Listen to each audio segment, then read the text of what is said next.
Welcome to the first meeting of the New Mexico State Wildlife Commission. Thank you, New Mexico Highlands, for hosting us today.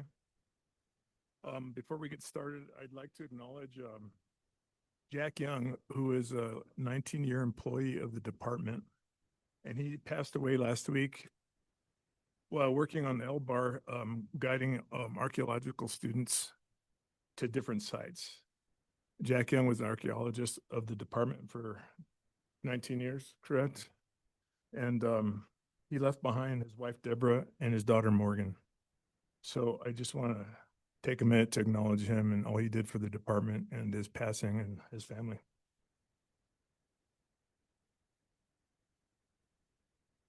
So Director Sloan, can you call the roll?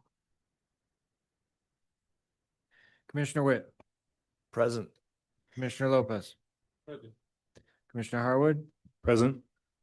Vice Chair Clemente. Present. Chair Stone. Present. You have a quorum. Let's go to introduction of guests. Let's start with Commissioner Lopez and go through the commissioners and go around the room and hit online people as well. Good morning, Mr. Chair, Commissioners, members of the public. I'm Commissioner Tercio Lopez from District 3. I currently live in the beautiful county of Rio Arriba. Thank you for all coming today, and thank you Highlands University for hosting us and getting excited to get our rule hearings done.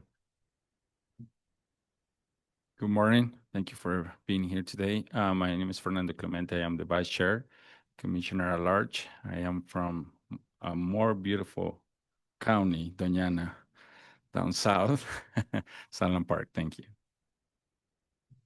Good morning, everybody. Thanks for being here today. Appreciate you participating. Richard Stump, I'm Chair of the Commission. Good morning, everyone. Commissioner Kyle Harwood. Good to see everyone, and thank you to Las Vegas for hosting us today.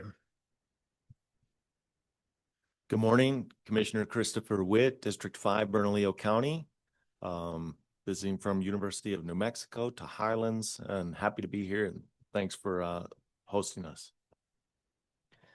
Good morning, everyone. Mike Sloan, Director, Department of Wildlife.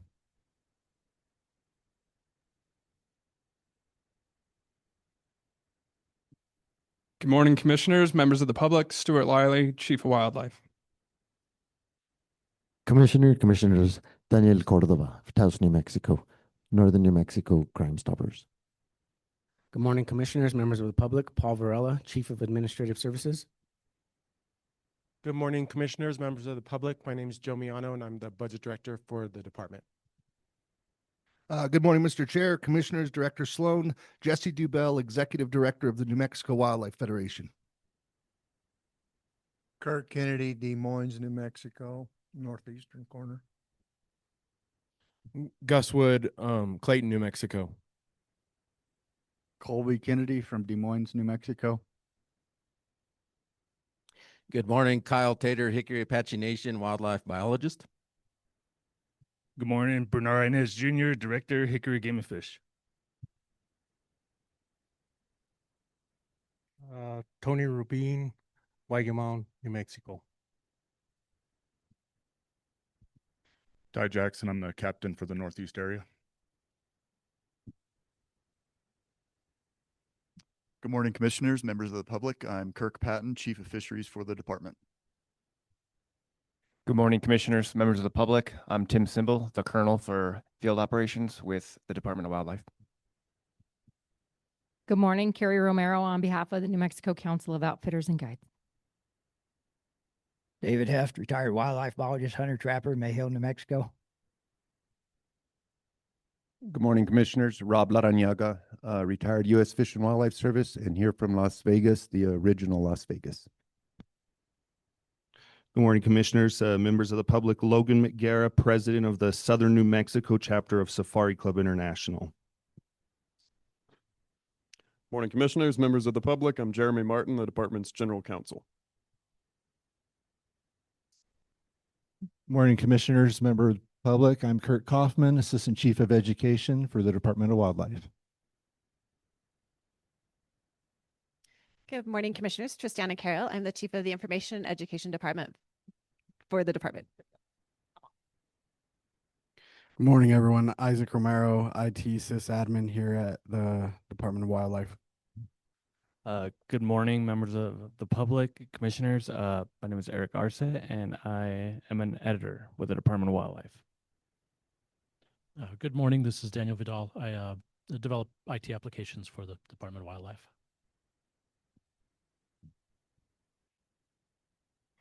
Do you have anyone online, Eric? Mr. Chair, no one online. Raise your hand. Okay, thank you. Let's move on to agenda item number 4, which is approval of the agenda. Commissioners, have any comments or suggestions? Is there a motion? I so move to approve the agenda as presented. Is there a second? Second. Discussion of the motion. All in favor? Aye. Aye. Any opposed? Motion passes. Agenda item number 5 is approval of the minutes from the June 25th, 2026 meeting in Portales. Commissioners, any discussion on the minutes? Is there a motion to approve? So, no, I'm not gonna move it. What's that? Move to approve? Yes. Is there a second? Second motion. Discussion on the motion. All in favor? Yes, yes. Chair, I'm gonna abstain, because I missed part of this, meeting as being out of town. Okay. All in favor? Aye. Aye. Any opposed? Motion passes. Agenda item number 6 is approval of the hunting and fishing privileges revocations. Commissioners, do you have any questions or discussion? Recommend we follow the recommendations of staff, Mr. Chair. Is there a motion? Move. Is there a second? Second motion. Discussion on the motion. All in favor? Aye. Aye. Aye. Any opposed? Motion passes. Agenda item number 7 is the first of 2 public comment periods. We ask that you only comment on the items not already on the agenda. We also ask that you comment in one of the 2 public comment periods we will have today. I think that's Robert Ladaniaga.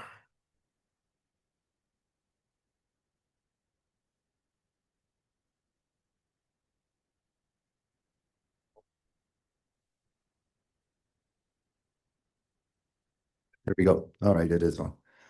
Good morning again. Welcome to Las Vegas. Thank you for coming to our beautiful city and for the important work that you're doing today on reviewing rules. I spent my career managing national wildlife refuges in Washington State, Idaho, and here in New Mexico, and had the privilege of creating the Rio Mora National Wildlife Refuge. So I realized the importance of managing all wildlife. Also in managing hunt programs. I guess my general comment is I just want to voice my concern and or your continual support to promote and or public access or to support public access specifically to state lands or all public access, but any support that Game and Fish or Fish and Game and Wildlife now, I guess, has for keeping access open on state land, including, I don't know when the next negotiation with the state land offices for the lease, but very important to me.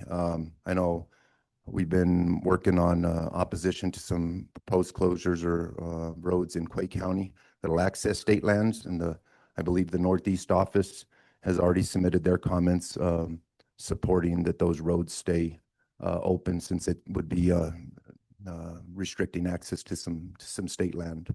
So any work that you folks can do to continue to promote access to state land, I'd appreciate that. I know, and also any future opportunities for youth and or hunting.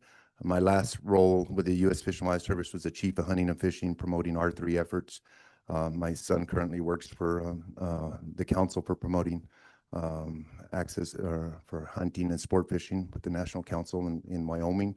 I know it's an important role, and it just seems like we're losing opportunities to get, especially our youth, hooked on hunting and fishing at that critical age. So any opportunities to promote youth in hunting and to kind of hook them while they're at that age. I appreciate any support you can for those hunting and fishing opportunities. So Thank you. And again, welcome to Las Vegas.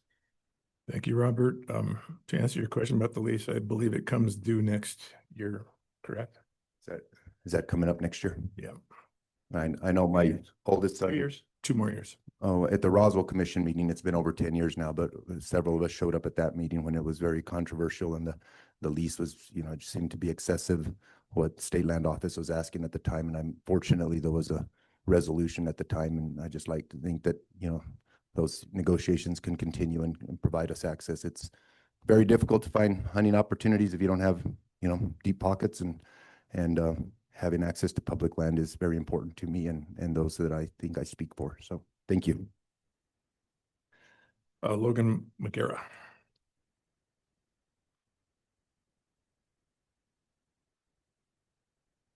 Logan McGarrah, president of the Southern New Mexico chapter of Safari Club International. Chair Stump, commissioners, thank you for the time today. And thank you for your time during all these rulemaking cycles this year. We would like to especially thank the department for being open to public comments during this period. And we feel like really hearing a lot of the changes that were requested. We believe that the changes specifically regarding the ranch registration and the tag caps will really go down in history as kind of watershed changes for wildlife management in our state. And we urge you to adopt those changes in due time today. Additionally, we continue to urge the commission and the department to do all they can to help our imperiled Persian ibex population. And we thank you for your time. Thank you, Logan. Daniel Cordova.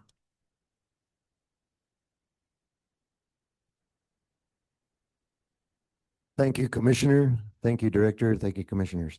Yo soy Daniel Cordova. I am from Northern New Mexico, and it's my honor to bring to you guys Northern New Mexico Crime Stoppers.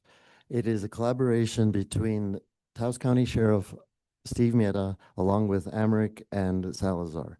They have collaborated together, and they are asking for the New Mexico Game and Fish to be a partner in this adventure. This is our Northern New Mexico is very unique, if you all know how it is out there. Northern New Mexico is pura cultura. It's culture.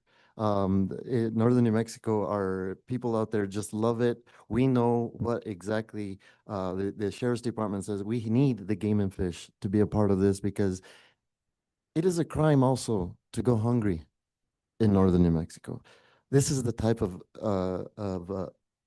basically the project that they're wanting to do. Think outside the box. We're going to be doing the actual crime, the drugs, this type of thing. But also, the Sheriff's Department, they say we need to be part of the community. It's a crime for elderly. We need to, the Taos County Sheriff's Department right now have Game and Fish for the kids, for the, I forget the hunter safety. They give, so these are the things that we would like to implement more with the Mora Sheriff's Department, with the Santa Fe and Rio Arriba, more implements with the New Mexico Game and Fish. I'm a little bit nervous here, so gracias. Thank you guys. It's an opportunity. I know I only have a few minutes here, but it's with the Sheriff's Department. So I would like to have another opportunity to bring the sheriffs with us, Amric, Sheriff Mieta, and also Salazar, to one of your meetings and be on the agenda to present exactly what Northern New Mexico Crime Stoppers is all about. And thank you. And I also would like to make a message from Northern New Mexico, from the people out there. Queremos dar las gracias a todos ustedes por proyectar nuestra cultura. Nuestra cultura en norte de Nuevo México es muy importante para nosotros. Ustedes, gracias por proyectar todos los montes de que nosotros creamos. We grew up in these mountains. Thank you guys for protecting them, for protecting the wildlife, especially now with the fires and the bears right now are abundant. Thank you guys very much. But it's a short presentation of Northern New Mexico Crime Stoppers with the sheriff's departments out there. So we do want to make a presentation with you guys on the agenda at a different date, if that would be possible. Thank you very much. Appreciate it. Thank you. Thank you, Daniel. Eric, is there anyone online? Nope. Okay. Mr. Chair, no. Okay, let's move on to our rule hearings. We have 4 rule hearings today. The first one is Deer Rule 19.31.13 NMAC.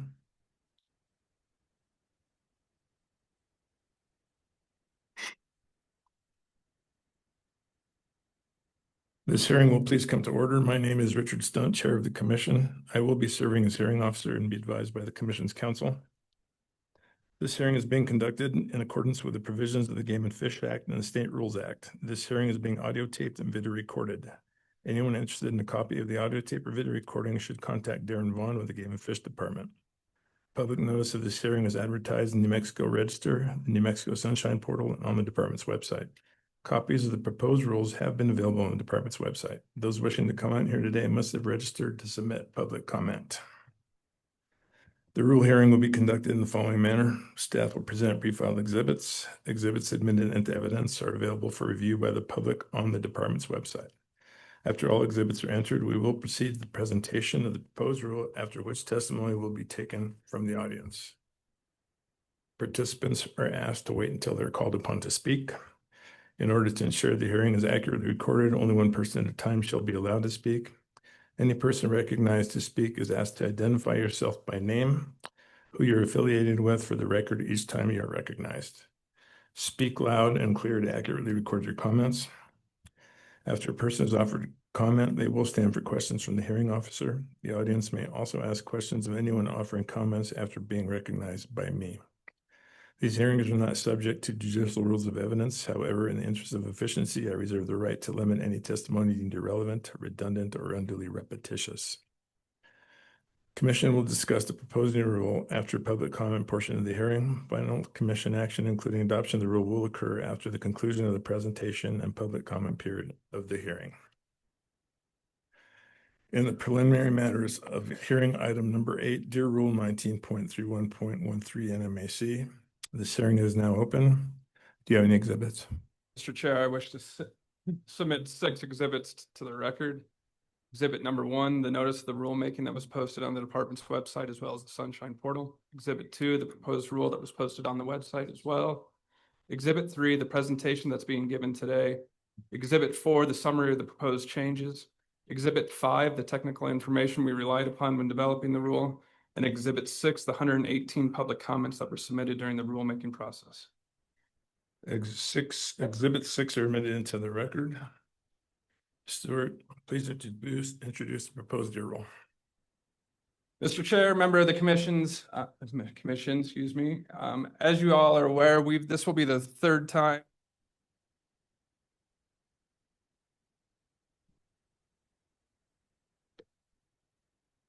Okay. This is the 3rd time that we've heard this rule. We went through we opened this rule in early spring, late winter, had a follow-up at the last meeting and then at this. So a lot of the data that I presented previously, I won't present some of the background biological information, but just kind of touch on some of the highlights on there and then get more into the exact proposals that were in there. And for the most part, our statewide population estimate about 80 to 100,000 deer. Really, deer and most of our ungulate species population growth is driven by female survival and fawn survival. And really what we see deer probably more so than some other species where we have juvenile survival that really varies more temporally and spatially across years, whether droughts, et cetera, predation, whereas adult survival tends to be more constant through time and space. Our buck harvest from a population growth standpoint, we don't see it limiting the population. We're pretty strict for the most part in New Mexico, buck only harvest. We harvest a few does in select areas where we might have more of our kind of depredation concerns or deer in towns, for example. But outside of that, we're almost strictly a buck harvest. Research has shown as long as our buck to doe ratio stays above 10 to 100, it has really no impact on reproduction rates of does. So again, harvest is not really driving population dynamics, but harvest does drive the male segment of the population from age class to trophy quality, et cetera. Just real quick, looking back at the last 20 years, 25 years, you'll see our kind of fawn to doe and buck to doe ratios on here. You'll see that, like we kind of stated, some of those fawn to doe ratios tend to be more variable through time and space. Droughts kind of where it's lower. We would like to see that fawn to doe ratio above 35 to 100 to promote growth. Years when it's below, it's not as conducive to growth, but fairly stable on the buck to doe ratio, more variable on the fawn to doe ratio. And just a really kind of long historic picture of licenses across New Mexico, you'll look in our annual average harvest. You'll see that red line being the harvest, green line being estimated hunters. Those double bars, the first one of the double bar vertical bars is when licenses went from unlimited over the counter across the state to in 2006 when we started limiting harvest, and then in 2006-07 harvest season when we started doing mandatory reporting for harvest to get a little more information. You'll see since 2006 harvest and license numbers has been fairly stable through time. Not much decrease, not much increase, but fairly stable in the last 20 years or so. In terms of the last year, the previous year, we sold roughly 36,000 licenses and had a success rate of about 30% across the state, harvesting just over 9,000 bucks and 137 does. So like I said, we really have very low harvest in does. Targeted harvest is where we do have some harvest in those does. Statewide satisfaction rating is about 3.2 across all hunts. Kind of digging in a little bit more into the picture that I showed you on the licenses trends through time. This is just the last 20 years roughly. Again, like I said, it's been fairly stable in both licenses and harvest through time in the last 20 years or so. In terms of management strategies that we kind of employ with harvest across the state, we have two kind of tactics. One is kind of quality hunt management. It's really those kind of units where it's designated by the commission, where it's typically much fewer licenses for the population. Harvest is going to be on a wider age class of bucks and typically higher buck to doe ratios in those populations and older age class males, lower hunter density during that those hunts, and sometimes an increased opportunity for success, which might mean we might have some later hunts closer to the rut. Whereas opportunity is that it's just to provide an opportunity. You may not have as older age class males in the populations, not as much, more of a truncated age class structure in those, and just providing maximal opportunity, but not impacting population dynamics such as sustainable use. So going into the proposed changes for this rule cycle, just some of the general proposed changes. You know, we adjust license numbers to meet management strategies, such as moving a hunt to quality or keeping an opportunity, and then reflecting changes in herd dynamics if we feel that license cuts or increases are necessary. We also looked at dates to adjust seasons to make sure it is biologically sustainable. And then also, we at these 4-year rule cycles, we sometimes shift hunts back a week, so they still start on a Saturday. You get a day creep every year, 2-day creep on leap years.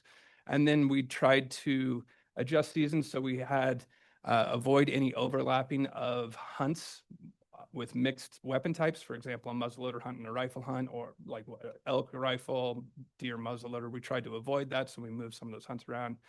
And then we have one tag that's currently available for a statewide draw hunt that allows you to hunt anywhere in the state, just designating that as a quality hunt.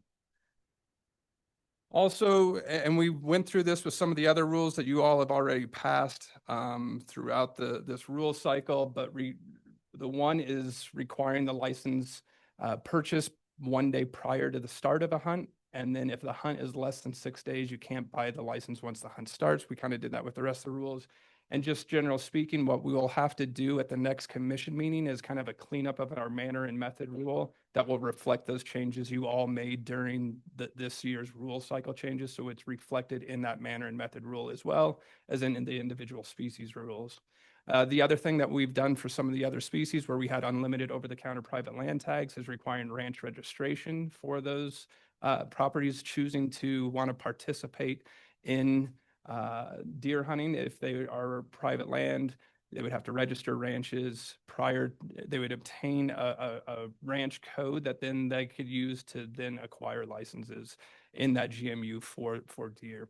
And then the other thing is limiting private land over-the-counter licenses, capping those. And the way we went about that, and we'll go through that in each area, is we looked at the 3-year license cycle, the 3 years of this last year rule cycle, looked at license sales by those hunts and capped it on the 3-year average. And you'll see that there's some of these other areas where we created new hunts for like cows, white-tailed deer. We increased that cap because this is a new hunt that hasn't happened. But we'll go through each one of the regions and go through the caps a little more specifically. But just want to point out the cap was made based off of what currently is kind of on the landscape in terms of license sales on private land.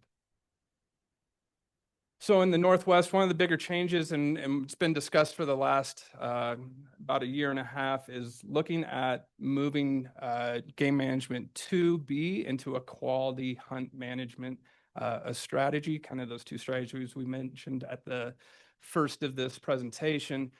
After looking at the data and analyzing it, what we came up with is a cut of 885 licenses across that. So a pretty significant cut. We'll get into that here in a second of the exact licenses we cut, which hunts we cut.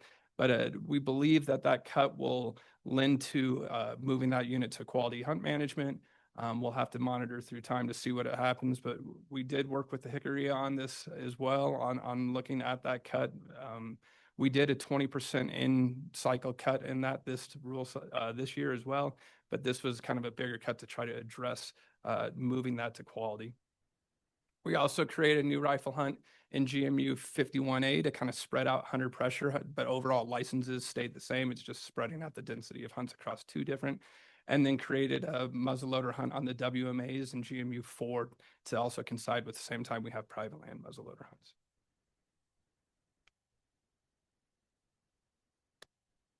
So this is the GMU 2B cuts, as you'll see there, 885 licenses. The cut is that we were proposing in there. It shows the individual hunts that we look to cut licenses. We think this will achieve, like I said, that goal of getting it to the quality hunt management definition set by your all's rules. Moving from almost 2,000 licenses down to about 1,000. So almost a 50% cut in licenses across that unit. We feel like this will result in about 400 less bucks being killed on an annual basis. In terms of the rest of the Northwest region, you'll see there that cut in 2B is the main one we cut. And then you'll see in 4 that 10, that's the licenses in, excuse me, in the wildlife management areas. In 5B, that's a changing archery tags from 10 to 15 and the muzzleloader from 10 to 15. In 6A, it's moving archery tags from 100 to 110 and the rifle tags from 110 to 115. And then in 9, that increase of 5 is a rifle hunt of moving from 15 to 20. And then in 14, it's moving the archery hunts up and also the one muzzleloader hunt up as well. And as I spoke about the caps, what you'll see there is the 2023 in the column there, it's the 2023 through 25 average licenses sold per GMU, and then the proposed cap. In some of those instances, you'll see we're offering more licenses than was actually sold. Part of that is because we might have had like a youth hunt where 1 license was sold on private land. We moved those to 5, the cap to 5. So it has the ability to get that if the average was 3. But overall, it more or less kept the main hunts capped at about the same that we've been historically selling across the last 3 years. Moving to the Southwest area. And I should have mentioned in this one as why you do not see 2, 4, 5A in here. Those private land licenses are issued through the draw, and that's why those are not listed on there as a cap. Those licenses remain constant in the draw process, but those are specifically in the draw hunts. In the Southwest, moving the first January hunt in White Sands, moving that to a youth hunt, and then creating a rifle hunt for cows whitetail in GMU 16 and 22, 20 licenses each in each GMU, and then separating the hunt code for silver cedar management. That's an antlerless hunt that we have to kind of deal with that. We used to do it as if you were unsuccessful in the archery hunts, you could then go hunt in the Silver City management area. There was enough public comment that said they would put in for that hunt regardless, if rather than just hunting both. So we created new draw hunts specific just for that. And then Also changing the youth rifle hunts in 13 and 17 to muzzleloader hunts to match the weapon type with elk. That's an elk muzzleloader at the same time. Again, trying not to have overlapping different weapon types at the same time. And then Fort Baird, no longer including that as a special management area, allowing any hunters that draw a GMU 24 tag can hunt the Fort Baird unit area. And then creating a public rifle hunt for the new Membris area that was just acquired of 5 licenses in that starting next year. Again, you'll look at the license sales through there, more or less stable throughout there. The increase in licenses for the most part are those new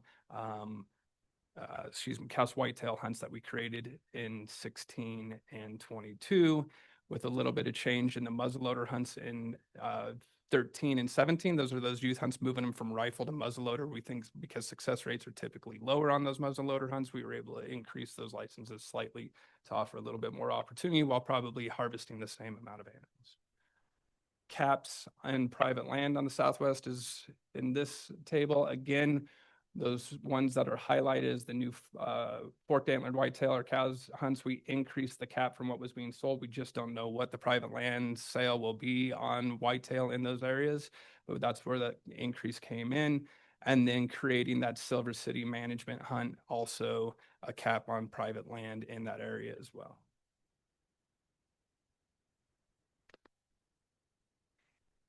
In the Southeast, we looked at we used to have antlerless hunt in portions of GMU 32 in the Roswell, Fort Sumner areas. We removed the overarching one, but kept the youth only hunt of 15 public licenses and 20 private licenses for there. It was unlimited on the private land side on the amount of does that would be able to be harvested. I think that population came down, so we capped that at 20, and again, kept that youth hunt on the antlerless. We also removed the antlerless hunt on the Huey Wildlife Management Area and changed that to an either sex bag limit to a forked antlered whitetail. Just the population on the Huey is not such where we think we could sustain still more doe harvest on there. And then significantly reduced licenses in GMU 29, 30, and 34. So you'll see those changes here. Cuts in the Southeast is where you saw most of our changes there. Again, the most significant cut being in GMU 30.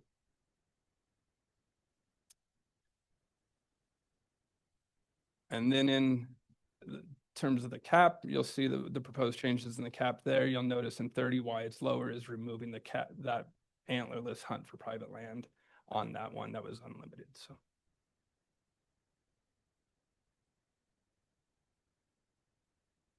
Moving to the Northeast, really, we didn't change any of the very few hunts in terms of the number of licenses. In 45, that's the Pecos. We moved the archery hunt from 165 to 170 and the muzzleloader hunt from 160 to 165. 48 from the archery hunt from 45 to 50, the muzzleloader from 30 to 35, and the rifle from 50 to 55, the first rifle and the second rifle from 50 to 55. And then 49 archery hunt from 105 to 110 and the rifle from 105 to 105, or excuse me, 100 to 105. And then in 57, the muzzleloader hunt from 15 to 50. So really for the most part in the Northeast area, no changes in the public draw. And then looking at the caps proposed there, virtually the same as well in the caps on number of licenses on private land from what's been being sold. You will notice there in the Northeast, the caps are a little bit higher on the private land than what was being previously sold. That's a lot due to mobility impaired or youth hunts that were maybe one license sale that we moved that cap to 5, etc. I think it's also important to point out these caps don't include our private land deer incentive authorizations that we also issue. So there's a program for private landowners to get into our private land deer incentive program. So those landowners that are doing above and beyond for private land deer, they can enter into a negotiation with the department where we assess those properties, look at if they're providing that habitat quality and specific things for deer. We do enter into those agreements. The Northeast has the most of those private land deer incentive agreements of anywhere in the state. We have 185 authorizations issued in the Northeast for private land deer incentive. We have about 500 across the state, but the Northeast has the majority of those. These caps that I just showed you on private land don't include any of those incentive authorizations as well. In terms of public comment, we hosted 2 in-person virtual meetings, one in Albuquerque, one in Las Cruces, about 40 people in attendance. As I stated at the start of this, we had 118 official comments through the register. And then sorry about that. I touched on it at the last presentation. We did do a hunter attitude survey for a lot of our species, kind of in the deer. The biggest thing was people want to go hunting more is what came out as the kind of top ranking. They want to go hunting more, but they also want to have older age class males and the chance of harvesting an older buck too. So it's kind of a hard balance trying to make that. They want to hunt every other year or more, but also hunt an older age class male. And part of that where you see that balance that we have between quality hunts across the state and opportunity hunts. Looking at the kind of top comments that were specific to our specific proposals, you'll see both opposition and support for both of, if, for example, quality hunt in 2B, which support and opposition, for the most part, very much support. There was support and opposition in general to the cap in private land. There was a lot of discussion about the cap in the Northeast units, 56 through 59 specifically, more on the disproportionate number of public licenses versus private licenses. You'll see there's a lot of comments in there. There was, for the most part, kind of in a form letter type of a comment. Again, as we mentioned at the start, our cap on private licenses is what was being sold currently in those areas. So we didn't decrease private land. There was a lot of comments that we were decreasing private land licenses. There was no decrease in the cap. That's what private landowners were selling in the Northeast over the last 3 areas on private land deeded. And then the other aspect is it also doesn't include that private land deer incentive authorizations that I just mentioned as well. Again, you'll see support and opposition for the ranch registration requirement. But again, a lot of that comments kind of both ways, support and opposition.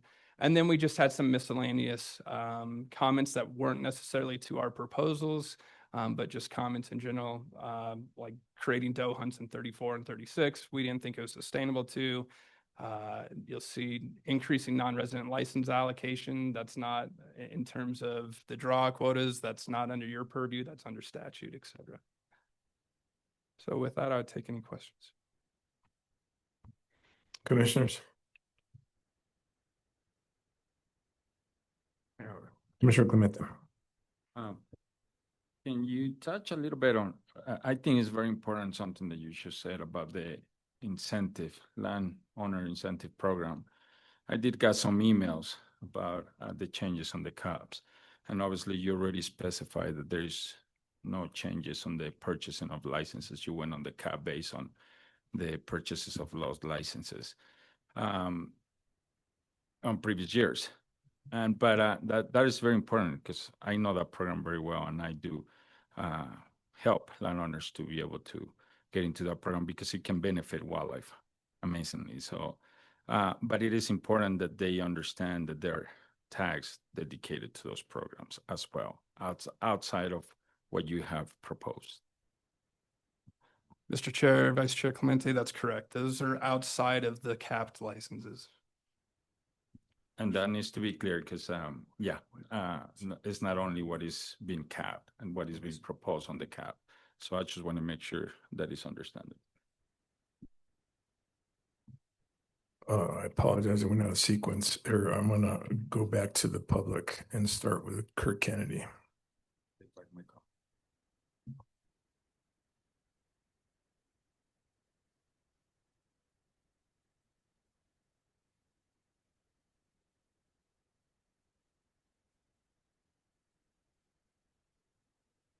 The cap.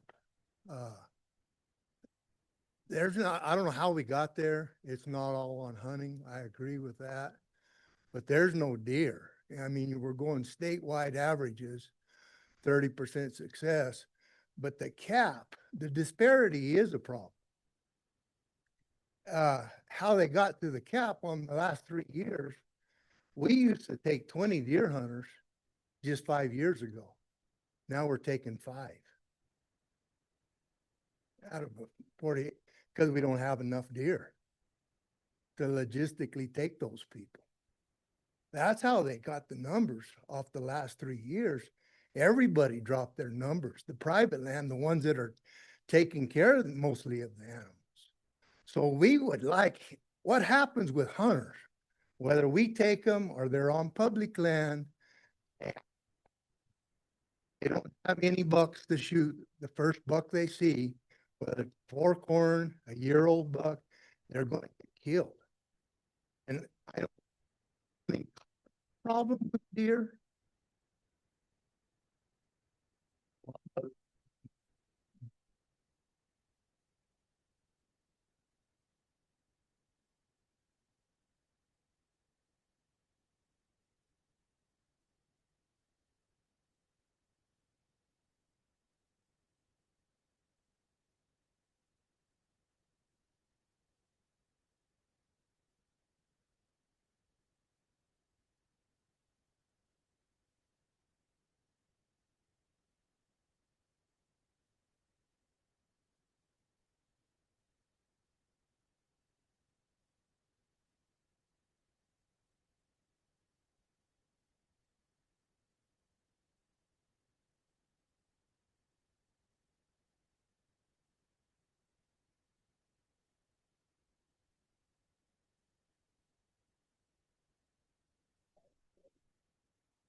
And we're not going to help them by shooting them.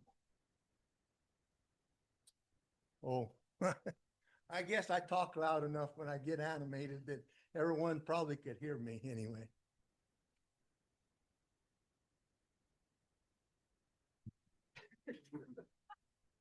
Sorry, sir. Thank you, Kirk. Gustin Wood.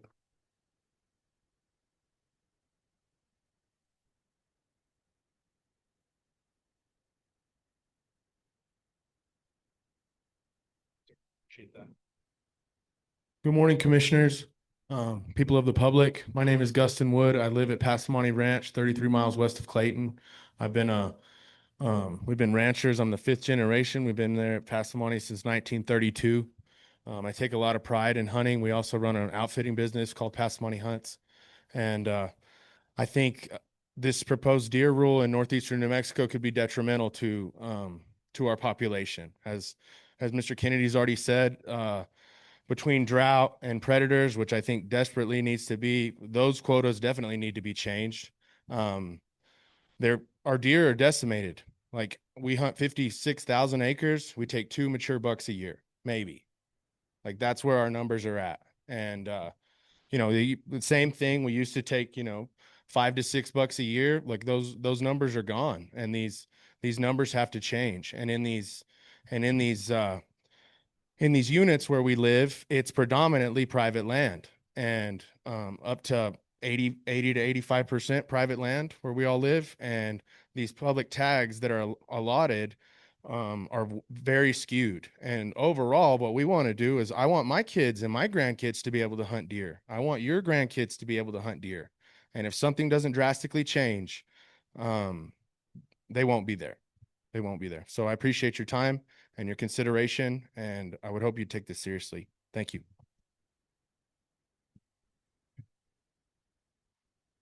Yes.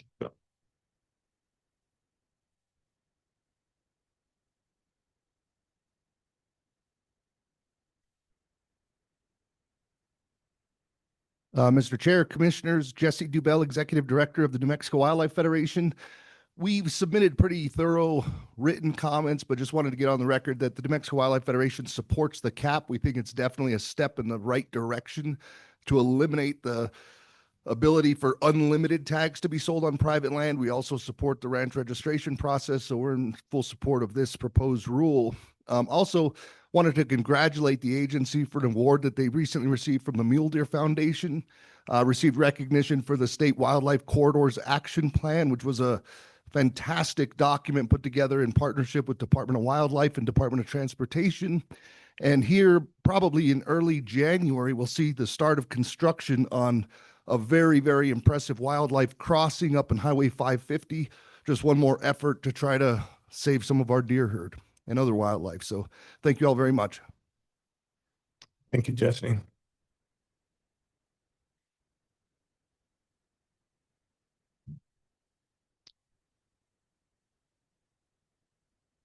Okay, I'm going to close the hearing. Go to commissioners. Mr. Chair, there's somebody online. Oh, sorry. Thank you, Eric. Would we go ahead and speak? Hey, good morning. Can you guys hear me? Yes. Yes. Hey, just wanted to get on here again to encourage you not to pass the ranch registration ruling for any species. I think, I know it's going to be a Can you way. identify yourself, please? Cody Krieger, Cody Krieger. just a resident New Mexico public hunter. Yes, thank you. I see the way it would go for those of us that'll get a tag and find some permission last minute just trying to hunt. A ranch will not be registered or somebody won't register their ranch. And it's just going to be these big ranches that are already spoken for and outfitted out anyways. So I think it's just going to be another way to make it harder for the regular guy to get a tag. Thanks. Thank you, Cody. Anyone else? Okay, now I'm going to move to commissioners. Kyle, you had something you wanted to say? Thank you, Stuart, for your presentation. Could you characterize the public comments and participation on this cycle to previous ones, just to give us a sense of context? Commissioner. Second from the last.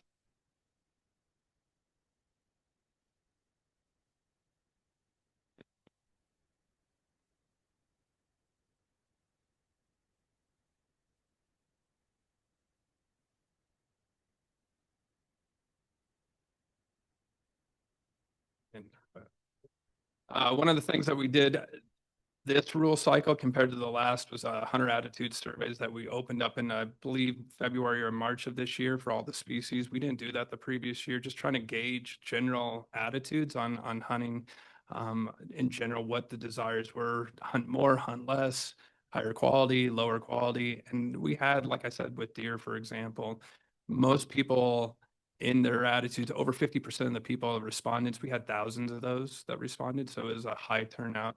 So they want to hunt every year. But then when it came to quality versus any age class buck, it was they wanted an older age class male too. And so trying to meet that management strategy is just an unrealistic goal. Where we went on, did look at some increasing some hunt quality. Harder to draw in some areas. This next cycle did try to increase some of the quality in other areas. Thank you.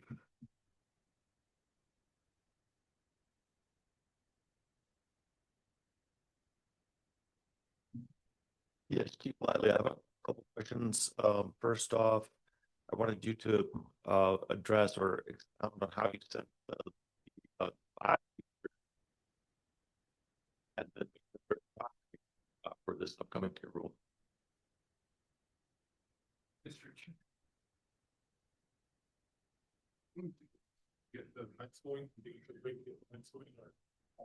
That download's working out really well. Yeah.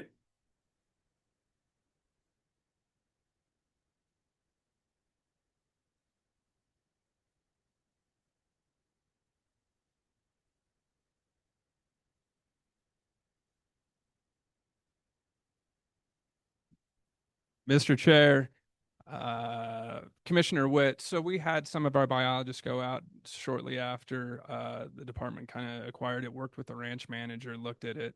From a hunter density, we went a little bit lower to begin with until we know kind of how it works. But in terms of the number of deer that they observed and some of the historic numbers that they've seen, that's an area where we do helicopter surveys as well. That we felt like 5 would be a good opportunity as we develop how access will look through time. We felt like we can sustain 5. It may be more. We might recommend at the next rule cycle more. I don't see less necessarily, but we wanted to kind of go in a conservative approach to ensure we had a pretty nice hunt quality on that first hunt that would open up on that WMA. Okay, thanks. I'd like to ask, I wanted to ask about CWD. You could address that and how that may have into your setting of numbers in the new rule. And also on the department's webpage, like there's a list of the CWD results, the test results from this last hunting season. There's one positive on there, but it doesn't say where it's from. I don't know if that's strategic or important not to reveal, but I'm just wondering about that. That's if that came from the same GMUs where we've had CWD before, or what that means management. Mr. Chair, Commissioner Witt, we have not had detections in new areas yet in New Mexico. That doesn't mean it doesn't exist. It's just we haven't detected it, right? And so in terms of harvest strategies, we didn't really change anything from a CWD because we don't have prevalence at the levels where you see some of the states where they're having prevalence rates of 20% or higher.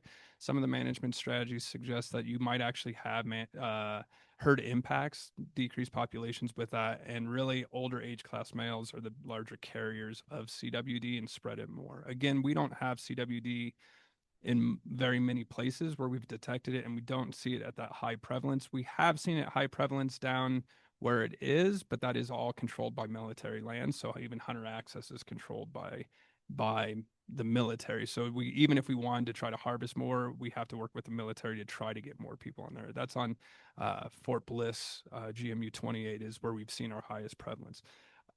We always try to monitor it. We're watching the northern boundary. I think that's where northern boundary and the eastern boundary. Texas does have it just over the line on the New Mexico border on the east, but also Colorado to the north.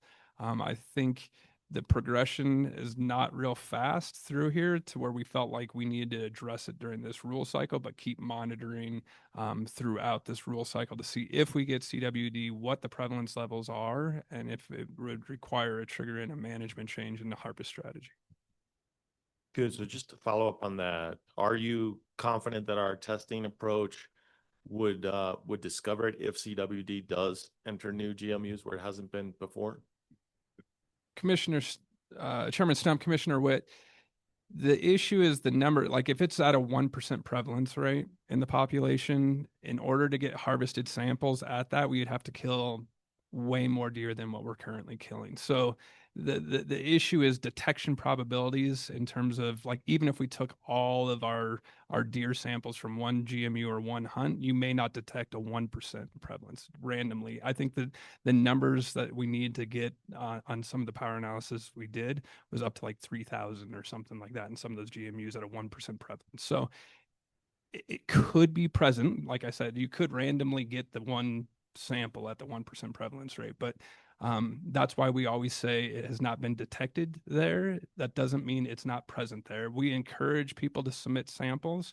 It is a voluntary submission of samples for CWD testing. We encourage people to do it. We have incentive authorizations. Like if you submit your sample, you get put in a pool for a Vividal bull elk hunt or something like that. So we always encourage hunters to do it. We do ran check stations as well along some of those areas where we have higher concern of it moving in. So where we're more concerned, where we see like GPS data moving of animals, we'll set up a check station in that area where we think that that might be the pathway in. But overall, just the number of samples that are being collected, less than 1% or 5.5% prevalence rate, you probably won't detect through hunter harvest samples. Okay, one question about I want to ask about the caps, which there's been a lot of support for, some opposition, and some people have various concerns about them. The private land OTC caps is by looking at the averages over 3 years, which I think is a really practical kind of risk. It's likely to be a good compromise, but it's maybe not ideal from a management perspective. It's sort of like, guessing. I mean, it would be better to have really precise data on the buck doe ratios and fawn doe ratios in each GMU and whatnot. So I just wanted you to address, like, going forward, how we might adjust those numbers based on data. What's the plan going forward to make adjustments to those, and to what extent will they be flexible over the next 4 years of this cycle? Mr. Chair, Commissioner Witt. So part of that, if we, and you'll see it more in our Pronghorn presentation, like if we had concerns about population impacting the population or harvest impacting the population, we went lower than the 3-year average of license sales. So like in the Northeast Pronghorn, we reduced public land license sales and we reduced the private land license sales by 20%.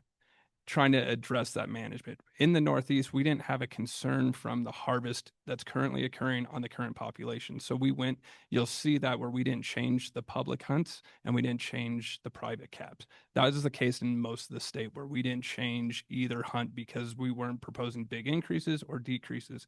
Some of those areas where we had larger decreases, like in 3430, there's very few private land deer licenses sold to where we even thought, even if you went on the 15 to 20% decrease we did on public land, that's maybe 2 to 3 licenses on the private, and the impact is not much. So that's how we kind of address that. If we saw that harvest was having a larger impact, we would have cut that. For example, in 2B, when we move that to quality, you'll see we reduced those private land licenses as well in 2B.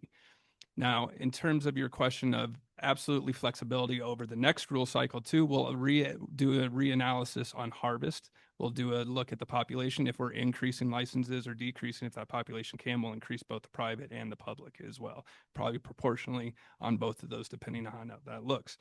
In terms of in-rule cycle, we always have the ability in the rules of imposing the 20% increase or decrease within the 4-year rule cycle with chair concurrence. So if we see something that's drastic, that's against what we thought our projections were going to be, we could propose a 20% decrease in licenses on either side, or a 20% increase if we see something where population performance is much better than we thought or worse than what we thought. Chief Lally, that's an excellent answer. Thank you very much. Thank you for asking that question. That was the question I was going to ask. Fernando. Thank you for the questions, Commissioner Witt. But one of the things that I think is important to understand, to mention, is that we harvest bucks. We don't harvest that many does. So by harvesting bucks, really, you don't alter the population that much. Am I correct? Yeah, Mr. Chair, Commissioner Clemente, that's exactly right. We don't think in any of these populations that our buck harvest is impacting pregnancy rates, survival, driving population dynamics by any means, growth or decrease. I think there's other factors that are driving that, and it's through female or fawn survival. Those are the two drivers.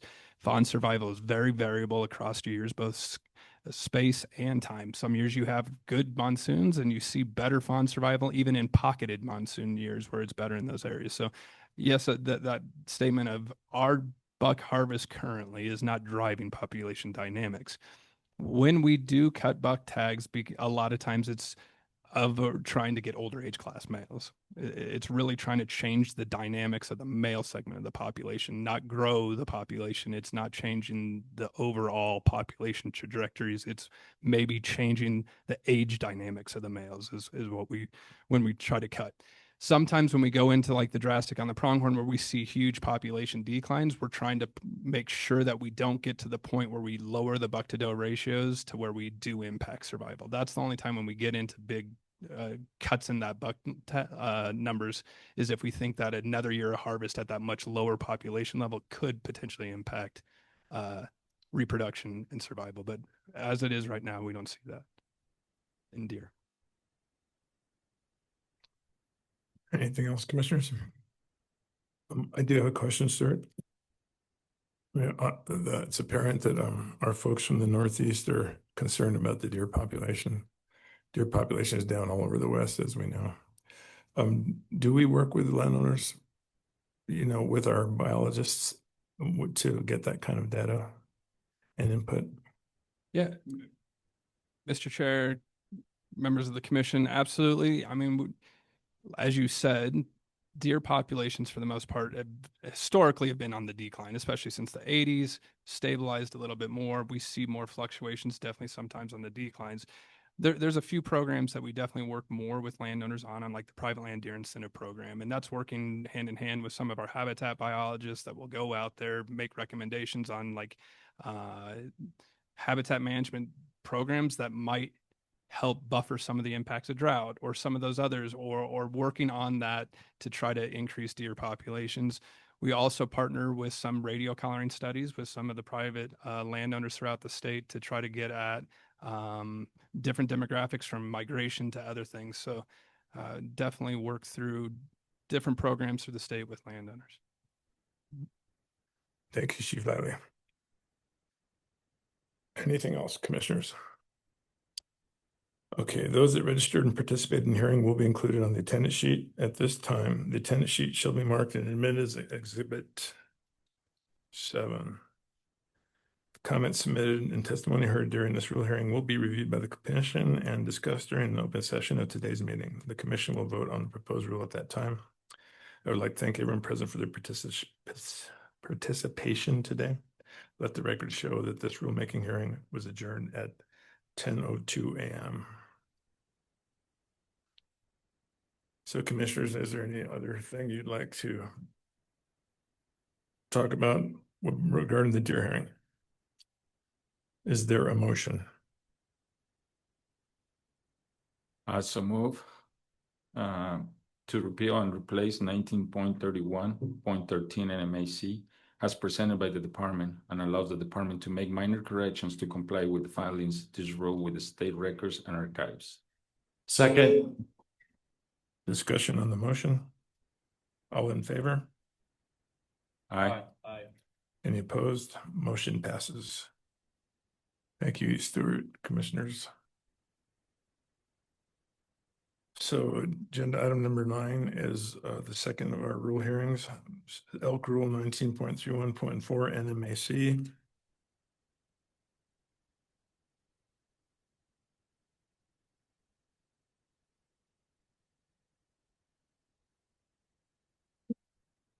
This hearing will please come to order. My name is Richard Stunt, Chair of the Commission. I will be serving as a hearing officer and be advised by the Commission's counsel. This hearing is being conducted in accordance with the provisions of the Game and Fish Act and the State Rules Act. This hearing is being audio taped and video recorded. Anyone interested in a copy of the audio tape or video recording should contact Darren Vaughn of the Game and Fish Department. Public notice of this hearing was advertised in the New Mexico Register, the New Mexico Sunshine Portal, and on the department's website. Copies of the proposed rules have been available on the department's website. Those wishing to comment here today must have registered and submit public comment. The rule hearing will be conducted in the following manner. Staff will present pre-filed exhibits. Exhibits admitted into evidence are available for review by the public on the department's website. After all exhibits are entered, we will proceed to the presentation of the proposed rule, after which testimony will be taken from the audience. Participants are asked to wait until they are called upon to speak. Identify yourself by name and who you're affiliated with for the record each time you're recognized. Speak loud and clear to accurately record your comments. After a person is offered comment, they will stand for questions from the hearing officer. The audience may also ask questions of anyone offering comments after being recognized by me. These hearings are not subject to judicial rules of evidence. However, in the interest of efficiency, I reserve the right to limit any testimony deemed irrelevant, redundant, or unduly repetitious. The commission may discuss the proposed new rule after the public comment portion of the hearing. Final commission action, including adoption of the rule, will occur after the conclusion of the presentation and public comment period of the hearing. In the preliminary matters of a hearing item number 9, Elk Rule 19.31.14 NMAC. This hearing is now open. Any exhibits? Mr. Chair, I wish to submit 6 exhibits to the record. Exhibit 1, the notice of the rulemaking that was posted on our website as well as the Sunshine Portal. Exhibit 2, the initial proposed rule that has been posted on the websites. Exhibit 3, the presentation that will be given today. Exhibit 4, the summary of the proposed changes. Exhibit 5, the technical information we relied upon when developing the rule. And Exhibit 6, the 215 public comments we received during the rulemaking process. Exhibits 1 through 6 are admitted into record. And proceed with the proposed Elk Rule, please. Mr. Chair, members of the commission, as the deer rule, same as the deer rule, you've heard this rule 2 other times. I'm not going to go through all the background biological information, just to kind of touch on the high points. As we kind of discussed at the last meetings, the elk management in the state is kind of divided up into 3 different kind of management zones. And that's the primary management zone, where it's 32 GMUs, mostly public land. Licenses are allocated to private landowners on that, and set management objectives occur within that primary management zone.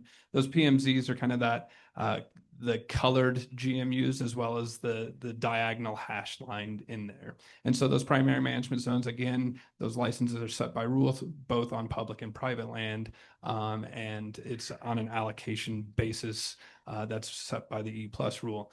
Then you have the secondary management zone. That's that white area through the state. It's where we don't have any set management goals for elk on private land. It's you have to register a property, but it's over the counter on those pieces of private property. It's in some areas where we don't necessarily want to see elk movement or growth or establishment in there. And then we have two GMUs up in the north, 55A and 54, where you'll see it's special management. It's almost entirely private land in those GMUs. And that's where we work with ranches on a ranch by ranch negotiation on allocation.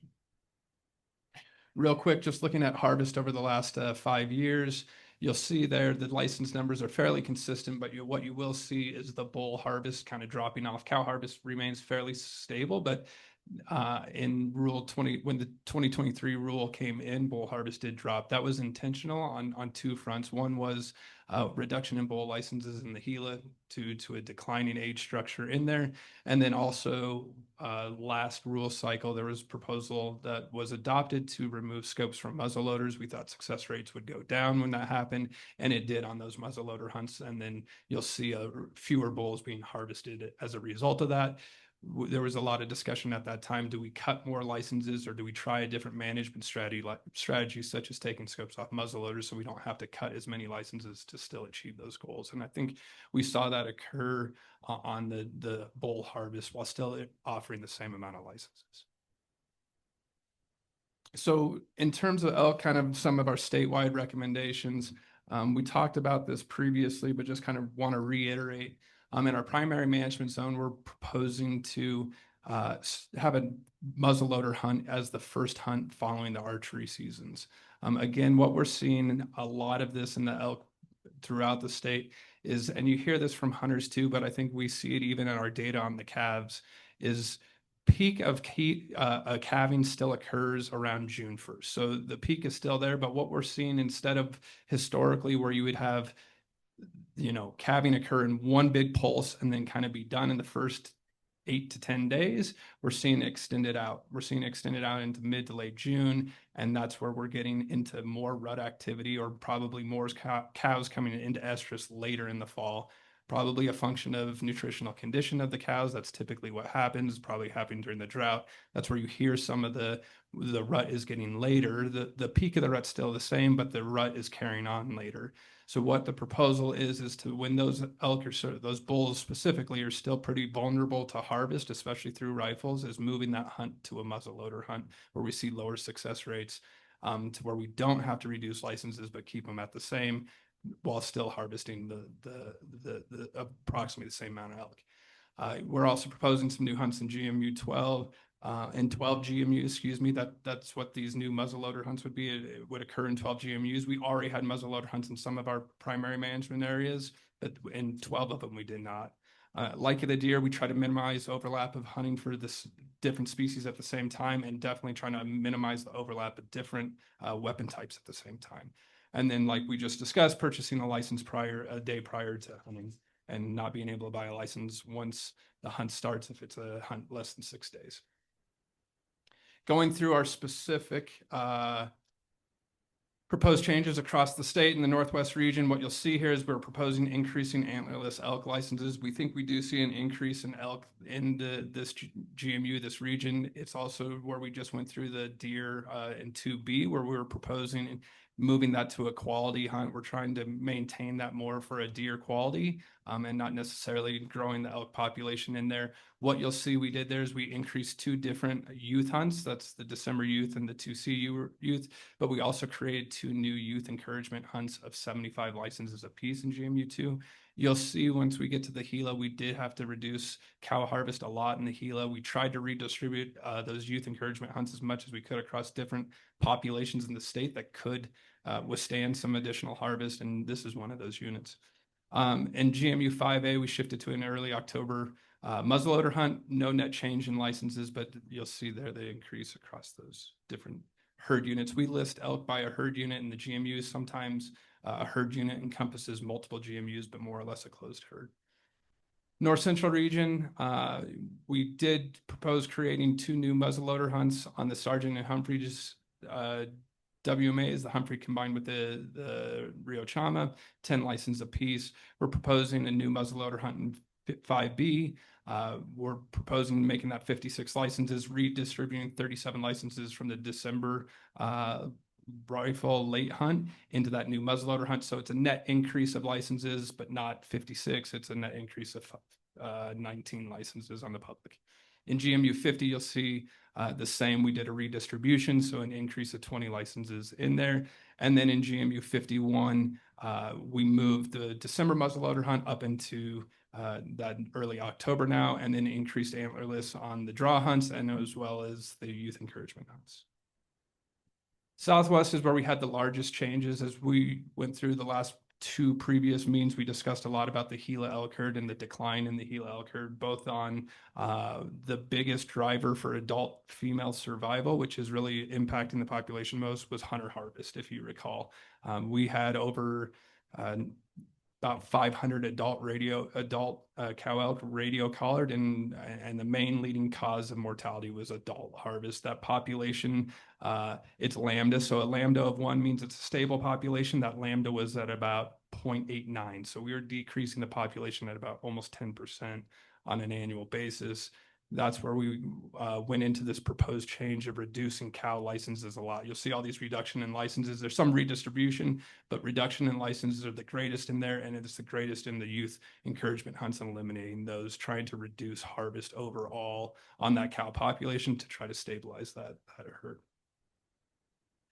Southwest region, you'll see we are proposing an increase in antlerless licenses in GMU 34 and the youth encouragement hunts in 36.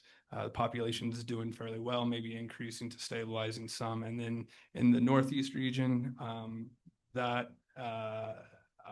only proposed change was in GMU 49, and just a redistribution of some rifle licenses into a muzzleloader hunt. And you'll just see a slight increase in licenses because of that redistribution. And then some secondary management zone changes. We kind of discussed this at the last commission meeting. You also, if you recall, at the last commission meeting in that GMU 38, there was public comments instead of creating that as a rifle hunt to make those 2 new archery hunts of more licenses. And we put that into the rule that we posted online. That was at the direction of the commission at that point in time, and then creating the new GMU 32 rifle hunt. And in the special management zone, the only public hunts we have up there on the draw that we're proposing changing is decreasing the Vallevidal cow antlerless licenses. Here's the new or proposed increase in youth encouragement hunts. Again, it's not as much as we reduced, but just kind of showing where we redistributed some of those hunts or where we created new, such as in GMU 2 new hunts of 75, but those are the look at the redistribution of some of those licenses. But overall, in the youth encouragement hunts, you'll kind of see here, it's a net reduction of about 420 licenses, about 20% reduction. All of the reduction occurred in that greater Gila elk herd, where we've had just population declines according to some of our radio collar data. I mentioned we had 215 public comments submitted. Here's the main comments that came about. You'll recall too, at the last commission meeting, we had a proposal that would align the primary management zone and secondary management zone hunt dates to start at the same time. You all heard from members of the public at that meeting, as well as through emails, on not wanting that done. You directed us to kind of pull that out, and we did at the last, based off the comments. So that's the kind of 54 and 44. Those are if you kind of add those comments. One was a form letter, 44 were kind of more specific comments. And again, just like deer, you have both in opposition and in favor of the same proposal sometimes. So that's what you'll see, both in favor and opposition in there. And then we had other general comments that didn't necessarily pertain to the proposals. A lot of comments on, for example, draw quotas that are out of the commission's purview and more in the statutory purview of the legislature. So a lot of comments that pertain to that in the elk rule, more so than anything. And with that, I would take questions. Any questions for Director Lally? Chief Lally? Well, Logan McGarrett has come up.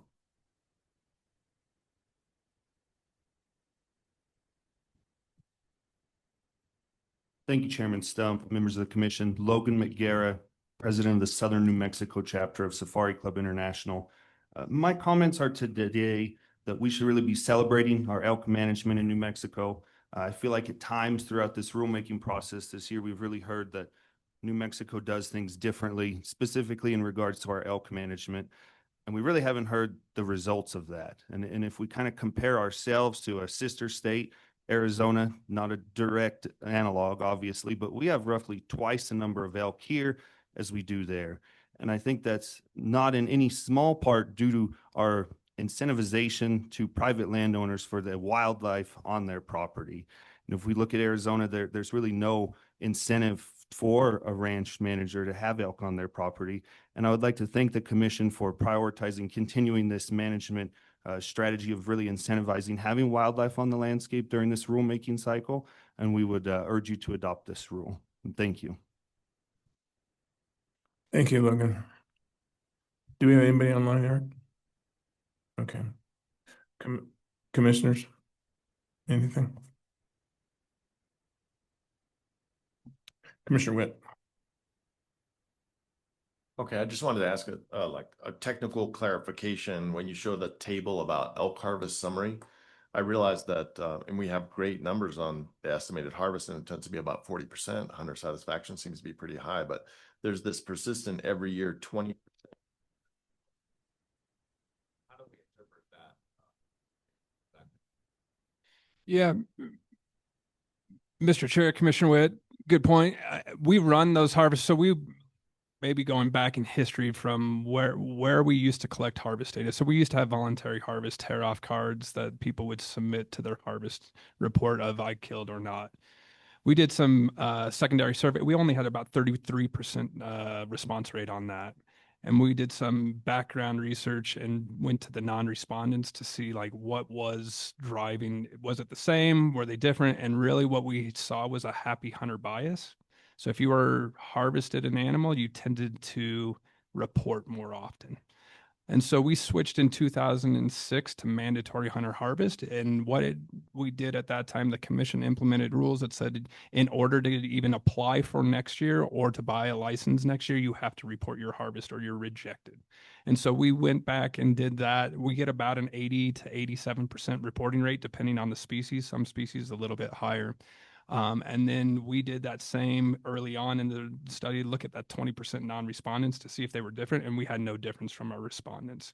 So basically the mandatory having to report and making it so you can't buy a license or you can't even participate in the draw until you do that, we had just people doing it. It really was just people forgot to do it, or people that were one-time hunter in New Mexico is where we saw that. A lot of that was they hunted once in New Mexico and didn't come back. We also ran some of the reports on the populations where we were most concerned about, and females. We have a tendency to have a higher reporting rate on our antlerless hunts. And so what we saw was, let's just run all of our non-respondents as they harvested and see what that changes our demographics in terms of our models, and it had virtually no impact on it. It was within the bounds of error in terms of what our estimate in within the confidence interval. It really didn't. We had overlapping confidence intervals at that time, so we don't see a strong bias in the non-response rate going one way or the other compared to the reports. Thank you, commissioners. Anybody else? Thanks for a great presentation, Chief Lally. Those that registered and participated in the hearing will be included on the attendance sheet. At this time, the attendance sheet shall be marked and admitted as Exhibit 8. Last one was 7. Got it. Comments submitted and testimony heard during this rule hearing will be reviewed by the commission and discussed during the open session of today's meeting. Commission will vote on the rule at the time. I would like to thank everyone present for the participation today. Let the record show that rulemaking hearing was adjourned at 10:20 a.m.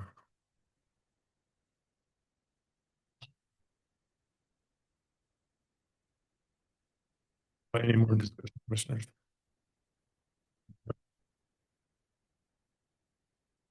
So move to repeal and replace 19.31.14.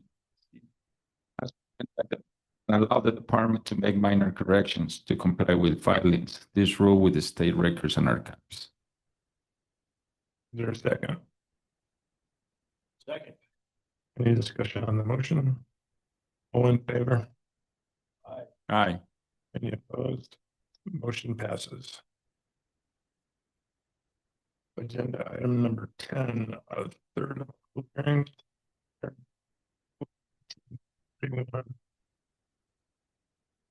Appointment 5 NMAC. Mr. Chair, 1 second. We just have to use a different mic for you. We're getting a lot of interference.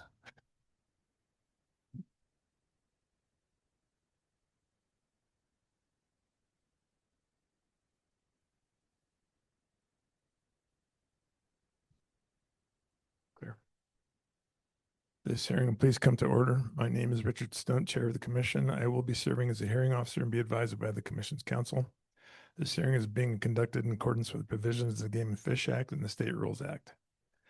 This hearing is being audio taped and video recorded. Anyone interested in a copy of the audio tape or video recording should contact Darren Vaughn with the Game and Fish Department.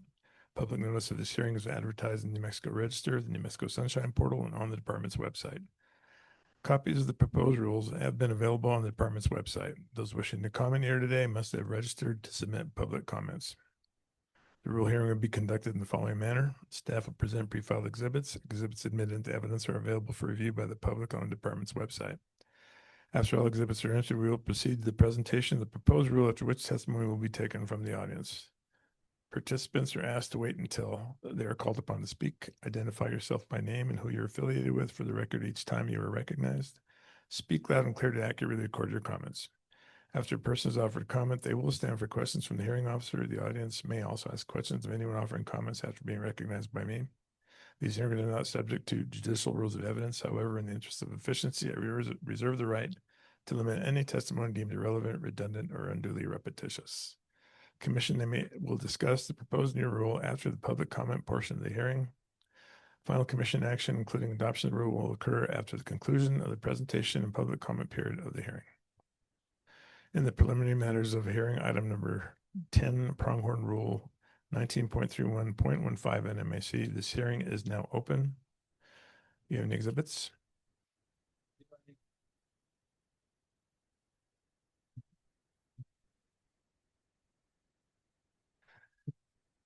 Wish to submit 6 exhibits to the record. Exhibit 1, the notice of the rulemaking, posted on our website as well, the Sunshine Portal. Exhibit 2, the proposed rule, posted on the websites. Exhibit 3, the presentation being given today.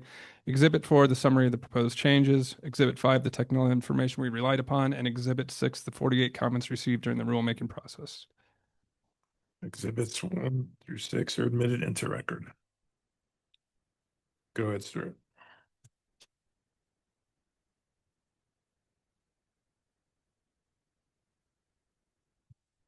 Mr. Chair, members of the commission, we've, again, just like the last previous 2 rules, this is the 3rd time you'll hear this.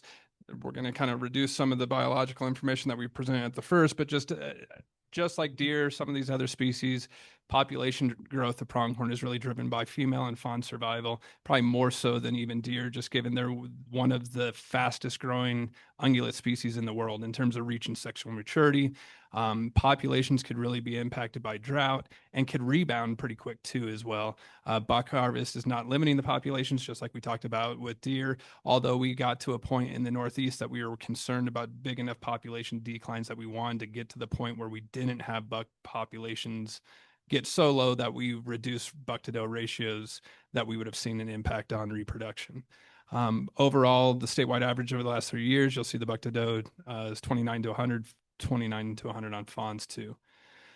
Like I mentioned, pronghorn exhibit extremely quick growth. Actually, pronghorn fawns in captivity can even reach sexual maturity females. You could breed a 6-month or 7-month-old fawn and she could actually become pregnant at 7 months. So again, pretty unique in terms of biology of pronghorn. They could rebound really quick. Males can achieve maximum horn size by 3 years old. So in terms of a harvest could be higher in pronghorn populations, especially on the male segment, more so than even any of our other populations, because they're reaching maximum horn size by almost 3 years old. World record, I think, that was shot in New Mexico, I think was a 3-year-old buck. And so they actually see declines in horn size because they lose that horn sheath every year as they get older. And so from a management standpoint of trying to manage for older age class males, it's not as important in pronghorn as others. A study that was just published out of Wyoming 2 years ago kind of reiterated kind of some of those facts, looking at you can really go at a higher harvest rate than any other populations.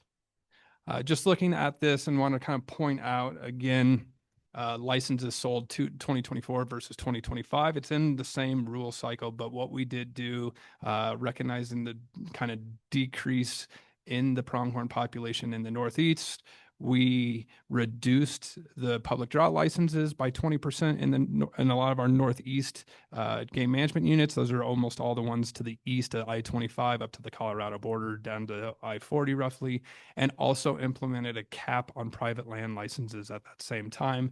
The way we implemented the cap was we reduced the license sales back to 20% from the average 3 years that were done in there. And so we did implement the cap in the Northeast for the 2025 season, as well as this current 2026 season that's upcoming, that starts. Archery season already started, but I believe this weekend is the start of the first hunts up there. You'll see days hunting hasn't changed, satisfaction hasn't changed, but the harvest has. About a 900 license reduction and about an 800 harvest reduction between the 2 years.